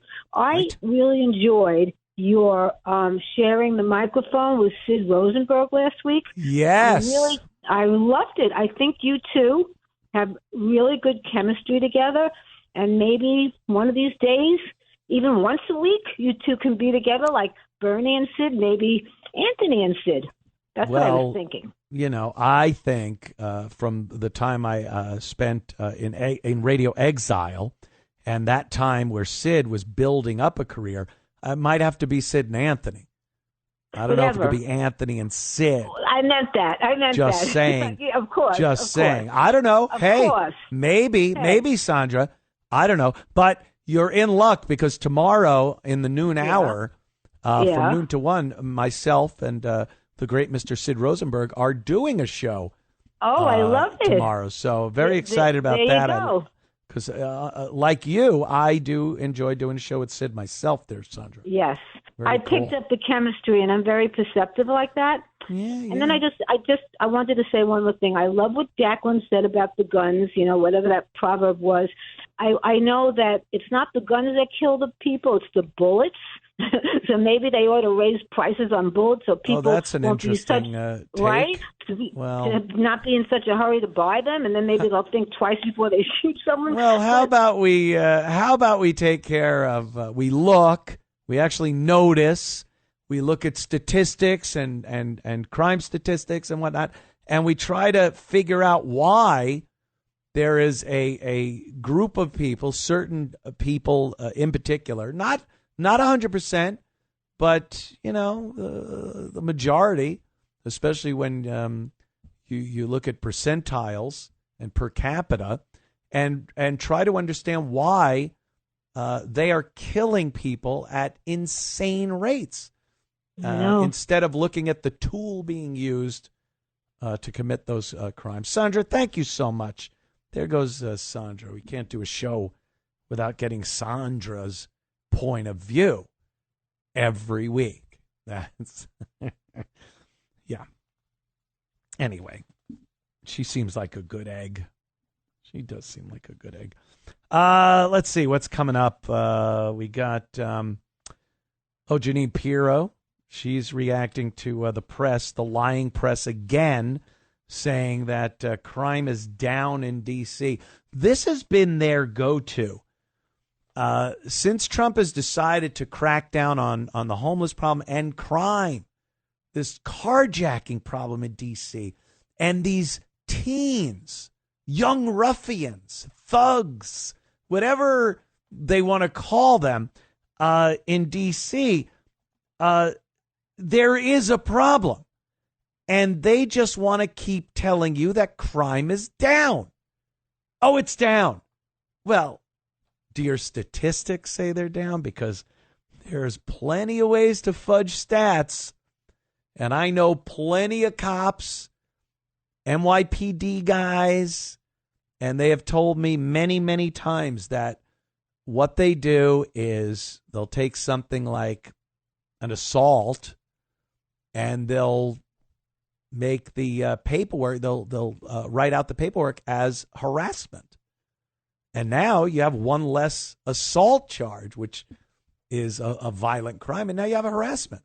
So they can say crime is down, violent crime is down. Meanwhile, the same crime happened. You just called it something else. And now your statistics can show that crime is down. It's not. Any sensible person that's looking out into the world these days knows crime is not down. And that seems to be an issue. So in a minute, we'll listen to Jeanine Pirro lambasting the media about this crime is down nonsense. Back in a flash. It's the Anthony Cumia Show on the Red Apple Podcast Network. It's the Anthony Cumia Show on the Red Apple Podcast Network. Yes, whip out that free speech. Jeanine Pirro was reacting to the media, the press, because, you know, they're liars. They're propaganda wings of the left. They have been for many, many years. They used to try to cover it up a little. There was that thing called plausible deniability. So if you called them on something, they could pull out a little card and go, hey, wait a minute, look at us. We're the eyes and ears of the people. We don't have a political affiliation. And then you'd go, oh, maybe they don't. Maybe. Well, they haven't even tried to hide it for years now. Years. Firmly in the pocket of the liberal left. And anything Trump tries to do, anything any Republican tries to do, they will make it sound like the worst thing ever. And they are the greatest people. They cared, you know. Oh, yeah. The left, the Democrats, they constantly tell you how they care about the people. What a load that is. Imagine, like, I care about my family. That's who I really care about. And I will make sacrifices for my family, my loved ones. Anyone else, even people I do care about, I'm kind of looking at how I could get through this with my skin intact. With like, oh, I want to help you, but how is this going to affect me? I care to a point. And that's my friends, like my close friends. My family, number one. Close friends, number two. And I'm still thinking, how can I maybe get out of this? You mean to tell me politicians, the most lying ilk you'll ever find, cares so greatly about total strangers? They talk about it all the time. We are the party that cares. Because I care about the American people. I care for the working man. I care. Just think of yourself. You're not a piece of garbage. But you do have a limit as to who you're really going to, care about. Especially to the point where you're going to yell it out to the world. I care about my brother. There you go. I'll yell that out. My sister, I care about her. The homeless guy on 57th and 6th? I do not care about him. You couldn't force me to care about him. But the politicians, the most dishonest liars, will look you right in the face and profess to caring. It's such nonsense. So here's Jeanine talking to the lying media when the topic of crime in DC and Trump's attempt to curtail it with something. Again, he's doing something, for God's sake. And here's her reaction to the media. Oh, stop it. We are putting all kinds of resources onto the street. Thank you, guys. Thanks. Martin issued a press release hailing the drop in crime rates at the end of it. What changed? It's never enough. This changed. It's never enough. You tell these families crime has dropped. You tell the mother of the intern who was shot going out from McDonald's near the Washington Convention Center, oh, crime is down. You tell the kid who was just beat the hell and back with a severe concussion and a broken nose, crime is down. No, that falls on deaf ears. And my ears are deaf to that. And that's why I fight the fight. Thank you. See? That's a great answer. They're trying to say crime is down. Yeah, when you're in a city like DC where crime is rampant, I mean, you talk to the people. They go out sometimes and the entire street, their windows on their cars are busted and they've taken whatever valuables might be in there. You tell them crime's down. And look, it might be. I doubt it. I don't believe it for a second. But let's say it's down.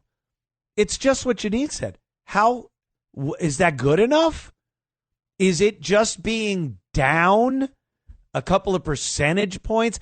That makes it okay that people are still being mugged and shot and carjacked?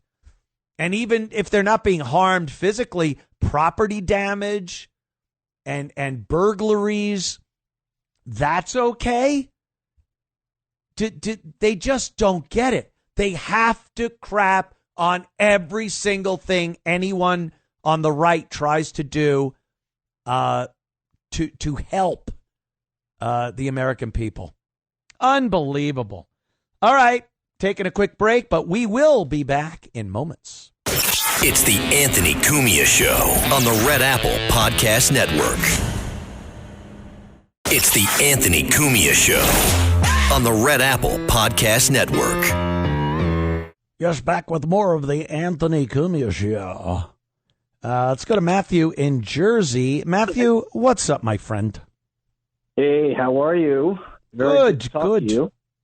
Well, thank you. So I just want to give you a little bit of my story here. I worked in New York City for 2.5 years, and I commuted from New Jersey, went into Port Authority, and it's just an absolute nightmare, during that 2.5 years with just seeing people like just maniacs out of Port Authority. You've got people literally standing in the streets, holding shovels, staring down people. People just, you had to pick a different route almost every day to be able to walk into Midtown to avoid some of the nonsense. And the day that I, ended my career in New York City, I walked in and I had somebody come up behind me, absolutely losing their mind, shouting hate, telling me how much they hated me. I had no idea who this person was. It was right there on 6th Avenue, right across Broadway, and they were losing their absolute mind right behind my back. And to the point where I literally had to dart into a random business just to get away from it. Well, who was this gentleman? Have no idea who it was. No Just a random nut job on the street? Complete random nut job on the street. Wasn't the first nor the last time I had to deal with that. I nearly got knocked over, with 3 guys knocking off a bodega at 8 o'clock in the morning, walking into work. It's insanity. It's really insane what's going on, and it's just not being reported. And it just ticks me off.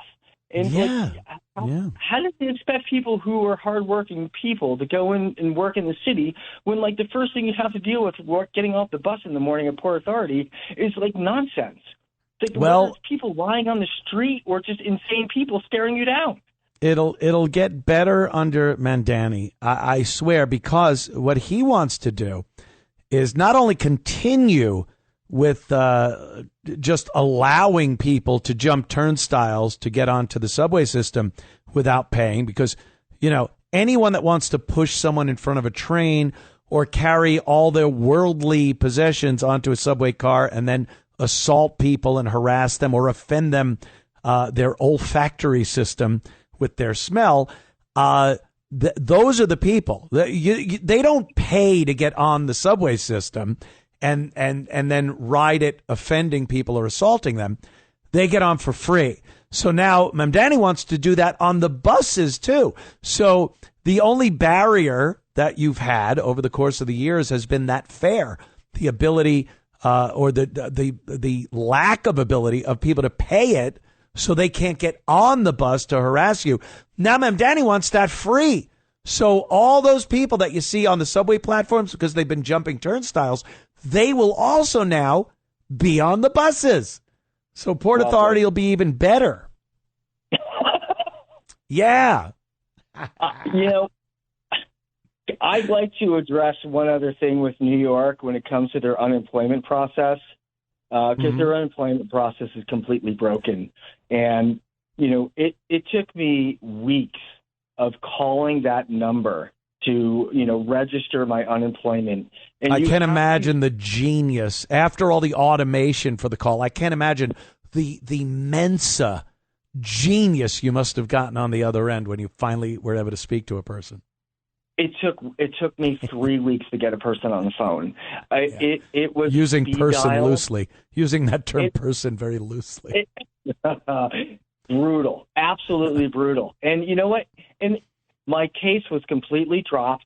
It was ridiculous. It was fighting tooth and nail just to be able to secure what was rightfully owed. And it was the first time in my entire life I ever had to deal with something like that. And I don't know how people do it. I don't know how people do it. Matthew, you're lucky you at least live in Jersey. There are people that live in New York City and have to work there.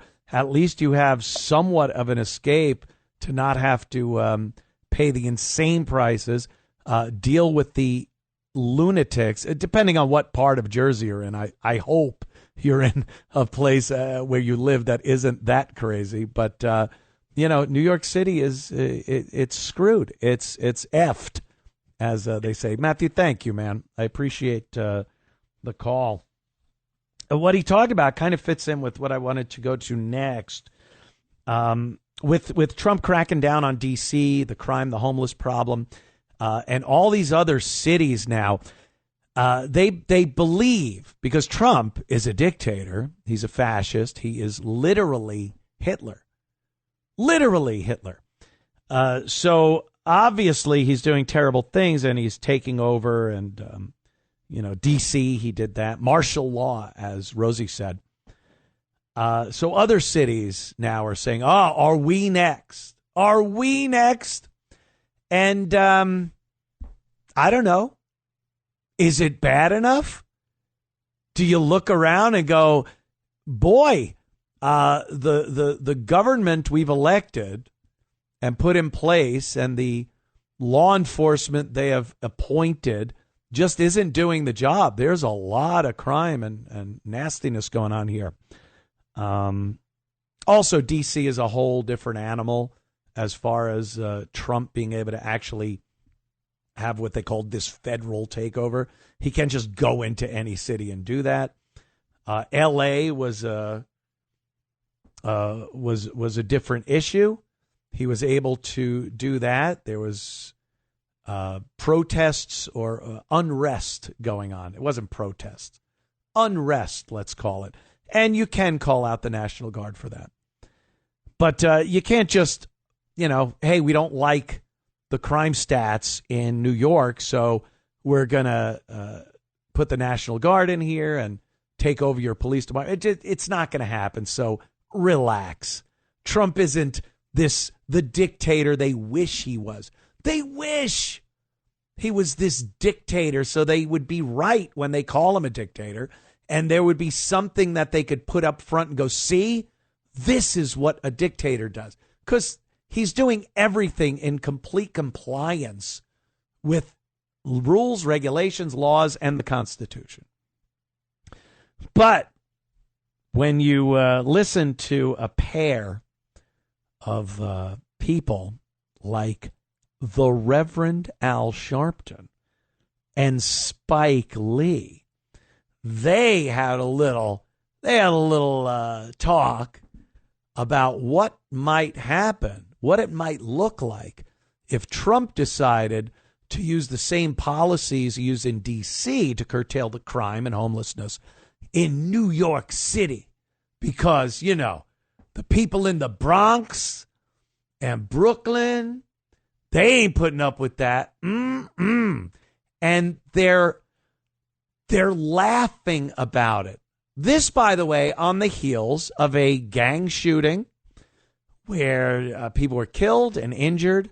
All people of color were killed and injured. There wasn't a white person there that was in the fray. The perpetrators were people of color. And these shootings that happen in New York City, the 5 boroughs, are, I mean, statistically, 100%. You might get a plus or minus 1% that it's not a person of color, black or Hispanic. But here you have 2 guys that are supposedly respected people. You know, you got filmmaker Spike Lee. He's won all kinds of awards. The great Reverend Al, who's never slipped a race card on the table in his life. Just wonderful people. And you listen to him talk, they're laughing as they talk about how New York would never put up with the Trump's plan and what he's done in DC of trying to curtail violent crime that are killing. It's the people of color are being killed. Let's be real. We all get a little mad. We see, you know, oh, this dumb white guy decided to wander into a place he wasn't supposed to. And he argued and he said, hey, I'm with you, BLM, and, got dispatched with a chunk of lead to the head. But these guys are laughing. They're laughing at the prospect that someone might want to do something about the insane amount of violent crime in New York City that is affecting predominantly black communities. So let's listen to these 2 geniuses talking. Spike Lee, Reverend Al on Reverend Al's show. We're, Rev, as you know, this country right now it's bananas, and this guy trying to take over DC and just weaponize these things. And I mean, he's going to think twice to try to do that in New York, though. That ain't the boogie down, Harlem, Bed-Stuy, do or die.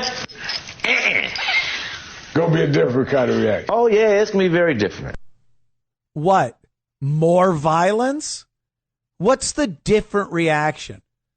What is Bed-Stuy not going to allow if law enforcement decides to really start cracking down on the obvious violent crime going on?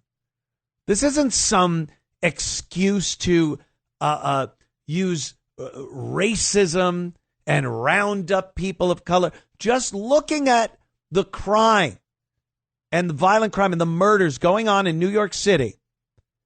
What is Bed-Stuy going to do what's Bed-Stuy going to do if some policy is put in place to really crack down on this?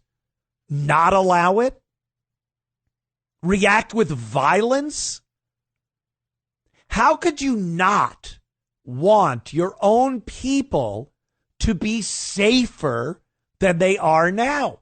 And I'm not talking about safer under this boot on your neck, safer under some oppressive police state. We're talking being safer by taking the criminals off the street. By stopping the people that are committing horribly violent crimes against your own community off the street. And Reverend Al and Spike Lee decide that's something to laugh and go, oh, yeah, you try that. The mindset's unbelievable. Unbelievable. Back in a flash with more of the Anthony Cumia Show. It's the Anthony Cumia Show on the Red Apple Podcast Network. It's the Anthony Cumia Show on the Red Apple Podcast Network. The Anthony Cumia Show. You know, I love Hollywood, celebrity.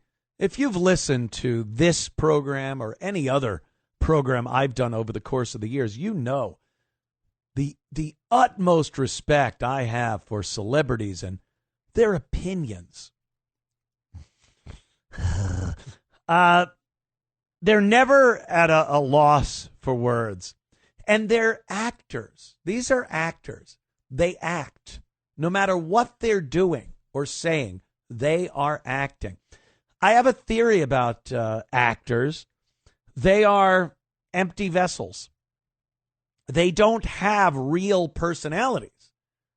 They are whatever the writer puts in their head, and they're whatever the director tells them where to walk and stand and pick up. That's why some people are great actors. The better you are as an actor, the less of a real human being you are. The less of a real person you have within you. I truly believe that. And it comes out, and it's come out over the course of the years when they used to just shut up and act on The Tonight Show and other various talk shows. They were acting. But they were playing a character that they wanted the people to believe they were. So they were still acting. Once they got this bug in their head that they honestly believed people wanted to hear what they had to say, it all came apart. It all crumbled. People went, oh no, they're idiots. Oh my God, they're nothing. They're not even idiots. They don't have the mental capacity to be an idiot. They just are nothing, void. They are devoid of anything. So I love it when they start yapping about stuff because it just proves my point. This is another one bites the dust. Another actor that I've enjoyed some of their movies, and now you just look and go, oh, this jackass. Ethan Hawke. Ethan Hawke. Here he is. He's talking about Trump and MAGA and how terrible things are right now. And meanwhile, you look around, not that terrible. Probably from his gated Hollywood community, things aren't going the way him and his cronies would like. So he probably sees it as terrible. But let's listen to this. Another actor just rambling and destroying whatever kind of reputation he had as somebody that might know what they're talking about. Go ahead, Ethan. A large percentage of the people that I know that support the unmentionable dramatic game show music host, what they admire about him is that he doesn't seem chained to some kind of political correctness, and it makes him seem like a maverick. That people somehow feel comfortable enough to cheer and laugh when Donald Trump is mocking somebody by calling them Pocahontas, right?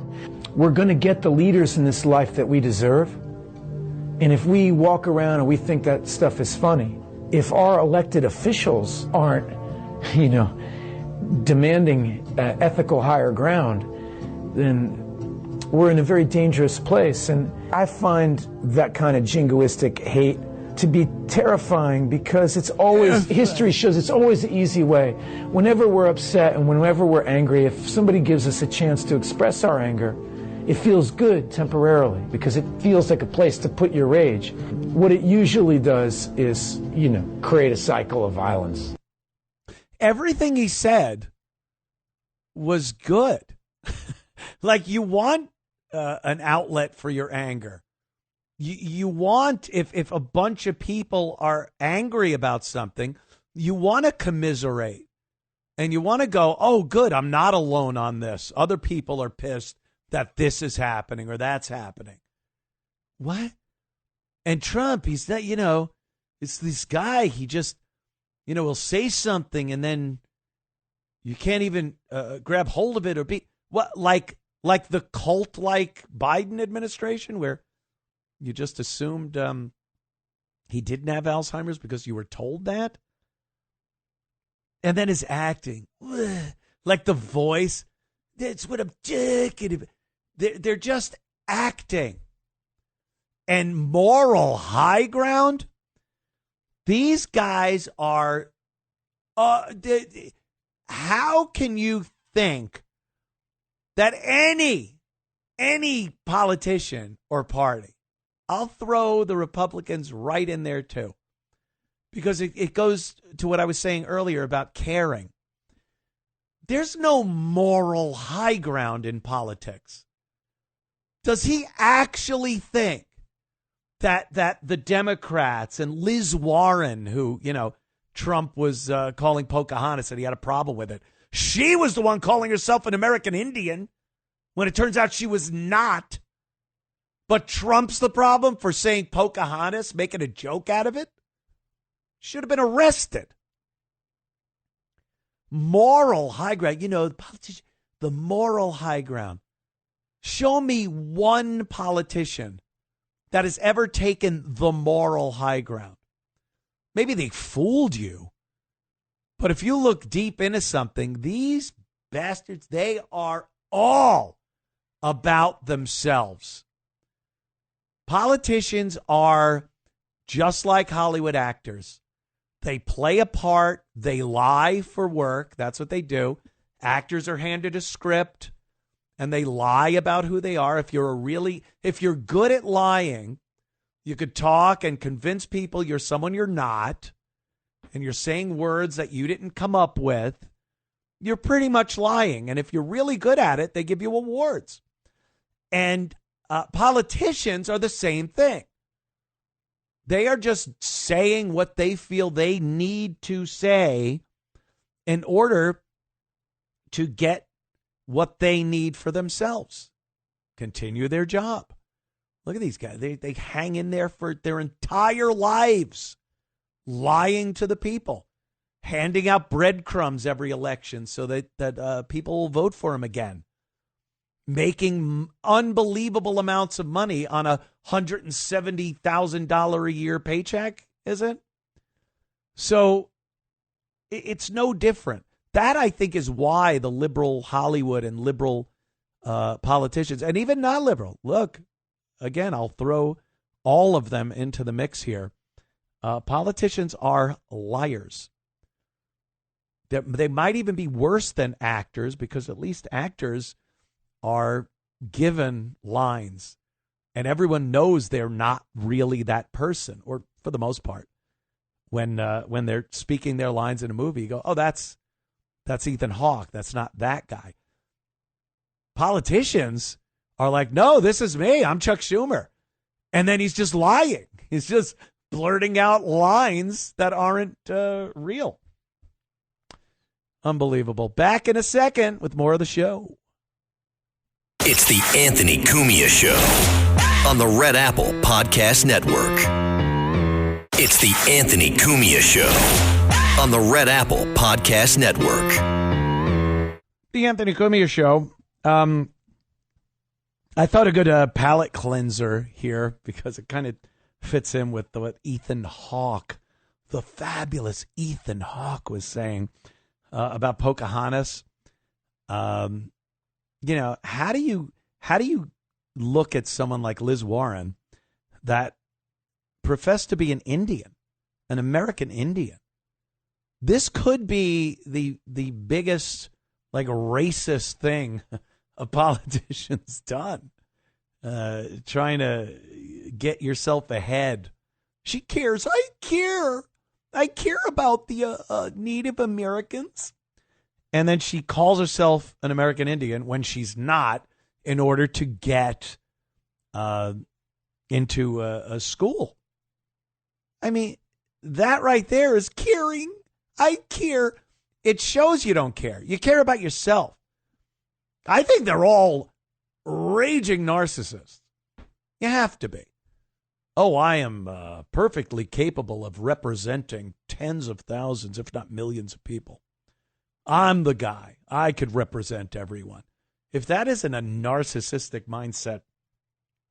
So this is a quick clip, but I just found it so funny. It's Trump talking about Liz Warren, and I believe he speculates if she's insane or on drugs. And I have to agree with him. This is this is really funny. Whenever you see Liz, she seems off, doesn't she? Like I don't like looking at politicians that are supposed to be representing Americans and go, that person is insane. Now, I understand there is a portion of the American public that is insane. So if that's the criteria for representing those people, that you too have to be insane, then I say, go, Liz, go. But she's insane, and I think she's supposed to be representing people that aren't insane. But here's Trump talking about Liz. A little sorbet for the palate for a couple of seconds here. It's so vicious what they do. Elizabeth Warren said she was an Indian. We call her Pocahontas. She's a liar. She lied her whole career. Based on the fact that she was an Indian, she was able to get into certain colleges, get certain jobs, get into certain universities to work there. She's a liar and a mean person. She's a nut job. I watched her the other night. She's all hopped up endorsing a communist in New York City. And she was all excited and jumping up and down. She's got to take a drug test. She really does. She's got to take a drug test. There's no way somebody can act that way and be normal. What she's done to our financial institutions, he destroys people. Do you know that you had a lot of great banks in the Midwest and banks that loaned to farmers and others, and they went out of business? She put them out of business. Stone cold mean. Banks that were open 150 years, family banks that supplied the farmers and manufacturers and others, and she put them out of business. She's a mean, horrible human being. I love it. That's great. Where do you get that? We're going to miss this guy. I don't care what you say. We are going to miss this guy. That right there, he's a straight shooter. Oh, my God. Larry, Staten Island. You got something on Spike and the great Reverend Al Sharpton? Larry. Yes, I do. How you doing, Big Ant? Good. First of all, Tonto was more Indian than Liz Warren was. Of course. We all saw that. One. And meanwhile, Trump told her to take a DNA test. She did and failed miserably. She's no Indian. Now he's telling her to take a drug test. Maybe she folds to the pressure and takes it, and we find out what kind of psychotropic drugs she's on. Now, let's move on to Fat Al and that little punk Spike Lee. Yeah. Here they are trying to fan the fires to raise up the community. First of all, let me just talk about Al Sharpton and Sonny Carson. Tuesday is the 34th anniversary of the riots in Crown Heights. How do I know? I dodged more bottles than Carter's got liver pills that day. But these people don't understand. This isn't when 1968 when Martin Luther King was shot and we saw trucks with military trucks of troops going through the areas of cities burning. This is a move by the Trump administration to put additional personnel into areas where there are spikes in crimes and to stabilize those areas. Exactly, So the good week of people in the city can go to the old people can go to the medical station, can go shopping, can go to the bank. That's all this is about. Right. How could you be against prevention of crime? God knows. They want to make it, Larry, they want to make it seem like it's this oppression, this racist MAGA oppression on their communities. Meanwhile, you talk to people, if the media actually went out and talked to the regular Joes out there and the grandmas and everyone in these communities, they would say, thank you. Because I've seen some of these clips. I can walk to the CVS now. I could take my grandkid to the park for the past couple of days. They think it's oppressive. It's helping the very people that they say they care about and, their communities. And they just don't want to have Trump be responsible for curtailing crime because it looks bad for them. Absolutely. Absolutely, Tony. I love it, Larry. Thank you, my friend. Staten Island, the only sane borough in the whole damn city. Ugh. What the hell is wrong with New York, my friends? Why am I all of a sudden sounding like I'm 80-year-old Jewish man? What is happening? Yeah, this is a good one too. This is what's been happening. Like Trump has done a lot of stuff. The crime thing is the latest, but the big beautiful bill and the SNAP and the welfare and the Section 8 housing and all this. Years and years ago, let me tell you a little story, kids. Sit down, get your pajamas on. When I was a little tyke growing up, my dad and mom divorced. My dad went out to California. I guess he figured I need to get as far away from this woman as is humanly possible and still stay in the continental United States. So my mom was raising myself, my brother Joe, and my sister Dawn by herself. She worked quite a few jobs. We never wanted for anything. And but she worked hard for it. And we knew she worked hard for it. Christmas was never a disappointment. We had gifts and birthdays, and dinner was always, we didn't have store brand stuff or anything. It was Del Monte and Green Giant. And she made sure that we had everything we needed. When school came up, the supplies we had little ridiculous shirts and ties. We're tied to school like I was making a business deal. Because that's what a caring, loving parent does. They're not looking for an angle. They're not looking to screw someone over and utilize their kids to get something. Now, they have so many iterations of welfare programs. And by the way, there's no shame to it. I'm not even talking about the people. The people have no shame. They're yelling for more. But there was a shame factor to handing over what were called food stamps back in the day, as I like to call it. And if you were at a checkout in a supermarket and you pulled those food stamps out, the people didn't want their faces to be seen. They were embarrassed. And look, some people genuinely needed them, and it was just embarrassing. Embarrassment is a great, or at least was, a great motivator. People used to not want to be embarrassed. I swear, kids. There's young people now watching going, what? But everyone wants to be embarrassed now. You yell at a McDonald's, you throw things around, you argue with the cops, you're on welfare, you have 20 kids. Don't people want to be embarrassed? No. Back then, people did not even want to be embarrassed. I swear, look it up.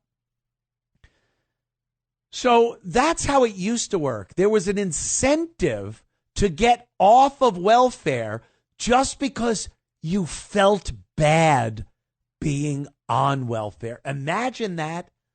Imagine that your feelings and your dignity was the drive behind wanting to get off of welfare.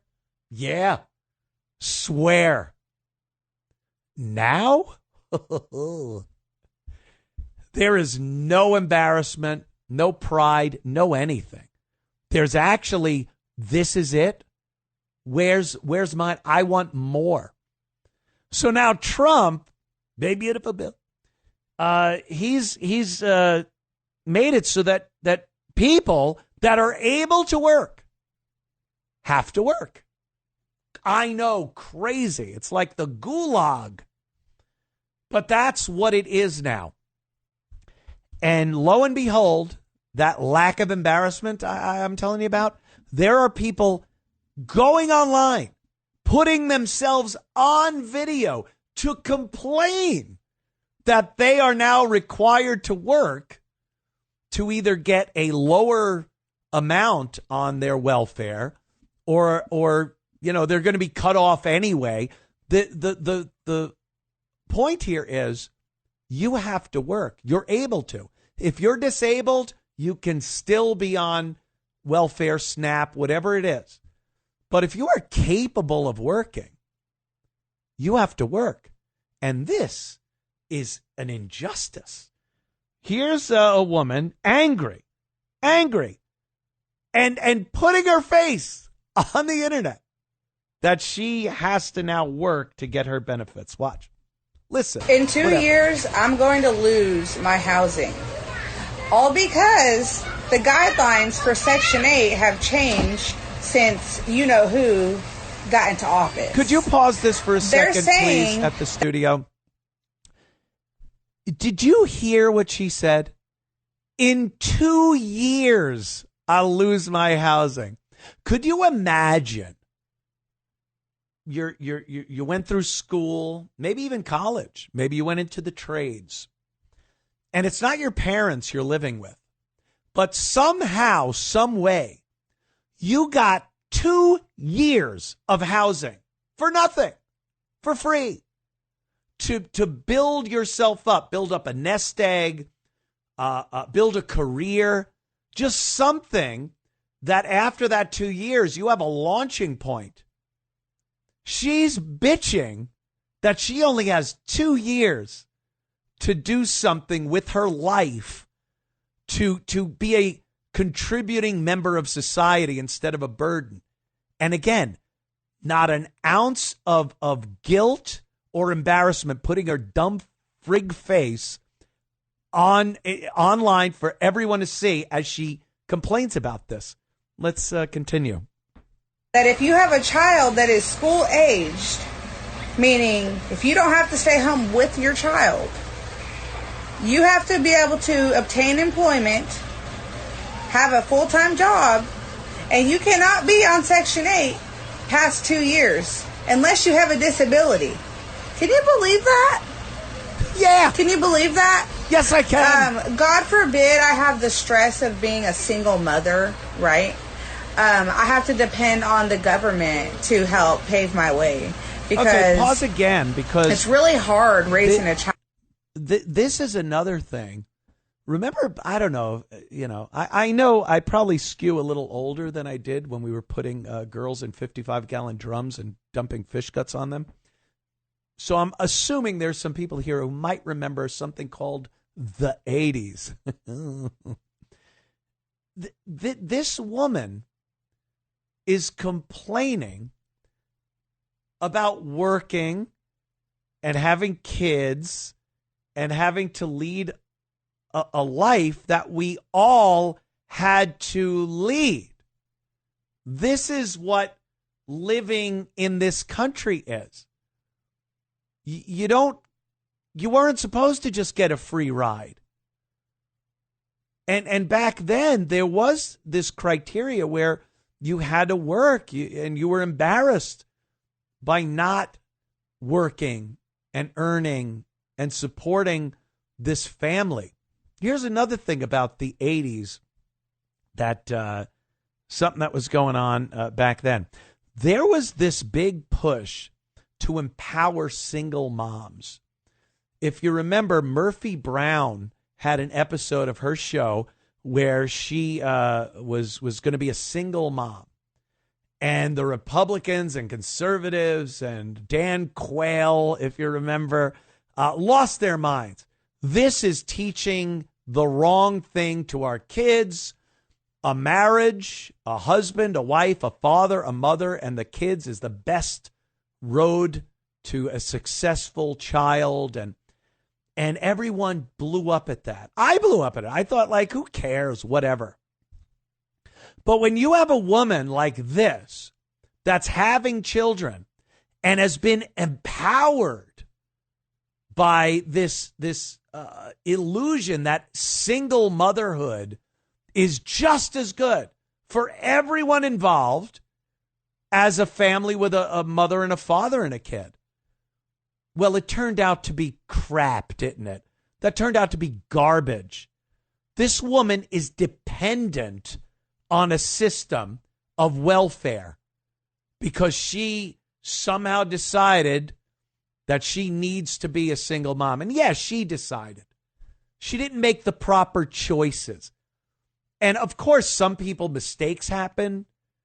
Pregnancies, breakups. I get it. But this is rampant. Stuff like this is rampant. Single motherhood. And if you talk ill of it, you're the problem. You're the whatever. I don't even know what it ist or phobe that falls under. Let's hear a little more, can we? Out on your own. When the government is pretty much your baby daddy, baby daddy.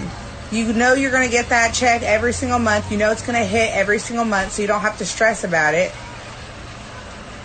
And now, in 2 years, I'm not going to be able to use the government assistance that I need. That's great. 2 years. Imagine getting a 2-year head start because you decided to make some crappy decisions in your life. And now you're dependent on taxpayers, the government, taxpayers, me, you, all of us. She depends on us to raise her kids, house her and her kids for the unbelievably short period of time that is 2 years. And she can't even fathom getting her crap together in a 2-year period to where she is self-sufficient. She wants to remain on the government till for her entire life. And we're just supposed to go, all right. She's mad about it. She's yelling at us about it. That's how insane it has gotten. This has to be remedied. This has to be remedied. I don't care how mean it sounds. Kids worked in coal mines. There was something called the Depression. We need to bring that kind of horrible life back. Oh, all right. Back in a minute. Anthony Cumia Show. It's the Anthony Cumia Show on the Red Apple Podcast Network. It's the Anthony Cumia Show on the Red Apple Podcast Network. The Anthony Cumia Show, indeed. Thank you for tuning in every Sunday. Don't we have fun? I think we do. Let's see. Judy. How about Judy in Manhattan Island? What's up, Judy? Hi. Huh. A few years ago, I heard a congressman say on the radio that he thinks there should be a law that if you do not work, if you're on public assistance and you don't work and you're able to, then you should not be allowed to vote. Right. And they should consider that because when Obama was running for office, I was asking people, why are you voting for Obama? And all I could hear is more welfare, more food stamps.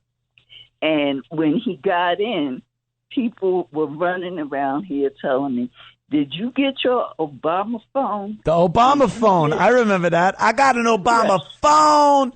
Oh, yeah, Judy. I remember that. And did you get this and did you that? And I said, no. Do you have, are you on welfare? No. You have Medicare, Medicaid? No. Food stamps? No. Well, what do you have? A job. Yeah, a job. I have a paycheck. Oh, yeah. It became this just entitlement. And like I said, there was, you got to remember, Judy, the embarrassment of being on welfare. It was something that, what was it? A movie or a show where some woman was complaining to a cop that, or somebody that she couldn't afford food for her kid. And he goes, go down to the police station, sign up for welfare. It was an insult. It was something that was, you did anything in your power you could possibly do to avoid going on welfare. And now it's become a generational thing, like a family career where the grandma, the mother, the kids, they all end up on welfare and never work a day in their life. And they need someone, they need to understand, because when I ask them, where does the money come? How does the government get the money to support them? They don't know. They don't realize, and maybe they should stop calling it welfare and call it taxpayer funded. Yeah, well, they never give anything the true name because they want it to sound better than it really is. That's why things are called the SAFE Act and the Patriot Act, all those things. So if they actually named it what it is, people wouldn't like it. It's like, I don't want to be on that. That sounds like something people wouldn't appreciate me for. So, yeah, I get you, Judy. Hey, thanks for the call, Judy. There she goes. Judy in Manhattan. Picture of the east side. Just got a cat. Let me give you some food. I'm going to open the window so you could talk to your friends. Mayor Adams slams Mamdani for wanting to, what do you think? Yes, decriminalize prostitution. He says, I don't know where in his Quran it states that's okay. I don't care about the religious angles on prostitution. Obviously, Adams is going to go after that. It's almost like, and I hate using the word, a dog whistle, perhaps. It's something like, oh, he's a Muslim. Well, prostitution, you wrap your women up like a Jolly Rancher. Why would you want them to be prostitutes? I am not for legalizing prostitution. And I don't care that, if you're a woman and, you go out to dinner, a guy blows a few bucks on you, you reciprocate. I'm kidding. A guy blows a few bucks on you. It's a fine line sometimes between technically what's prostitution and what is just a guy spending money on you. And that line varies. Gets very gray in certain areas. But prostitution is a terrible thing. It's not the movies. This isn't, Richard Gere. It's a terribly abusive criminal enterprise. And the women are treated horribly. Many of them end up addicted to drugs, dying on the streets, horrible sexual abuse, murder. And to think that it's this victimless crime is crazy. So the idea that Mamdani would want to decriminalize this, and again, it's just he gets in, decriminalizes it. Now he could say crime's down. Really? Is it? It's probably the worst thing a woman can do. We've seen so many documentaries on this where women just get ravaged. They have no say in it. They're not making the money. You watch Trading Places. Oh, I'm just doing prostitution to invest. And then I'm going to put it in this, and I could make millions by the time no, it doesn't work that way. All right, kids. We'll be back next Sunday. Join us then, won't you, please? Tomorrow I am with Sid Rosenberg, 12 to 1 p.m. Join us for that. And thanks for tuning in. See you next time. It's the Anthony Cumia Show on the Red Apple Podcast Network.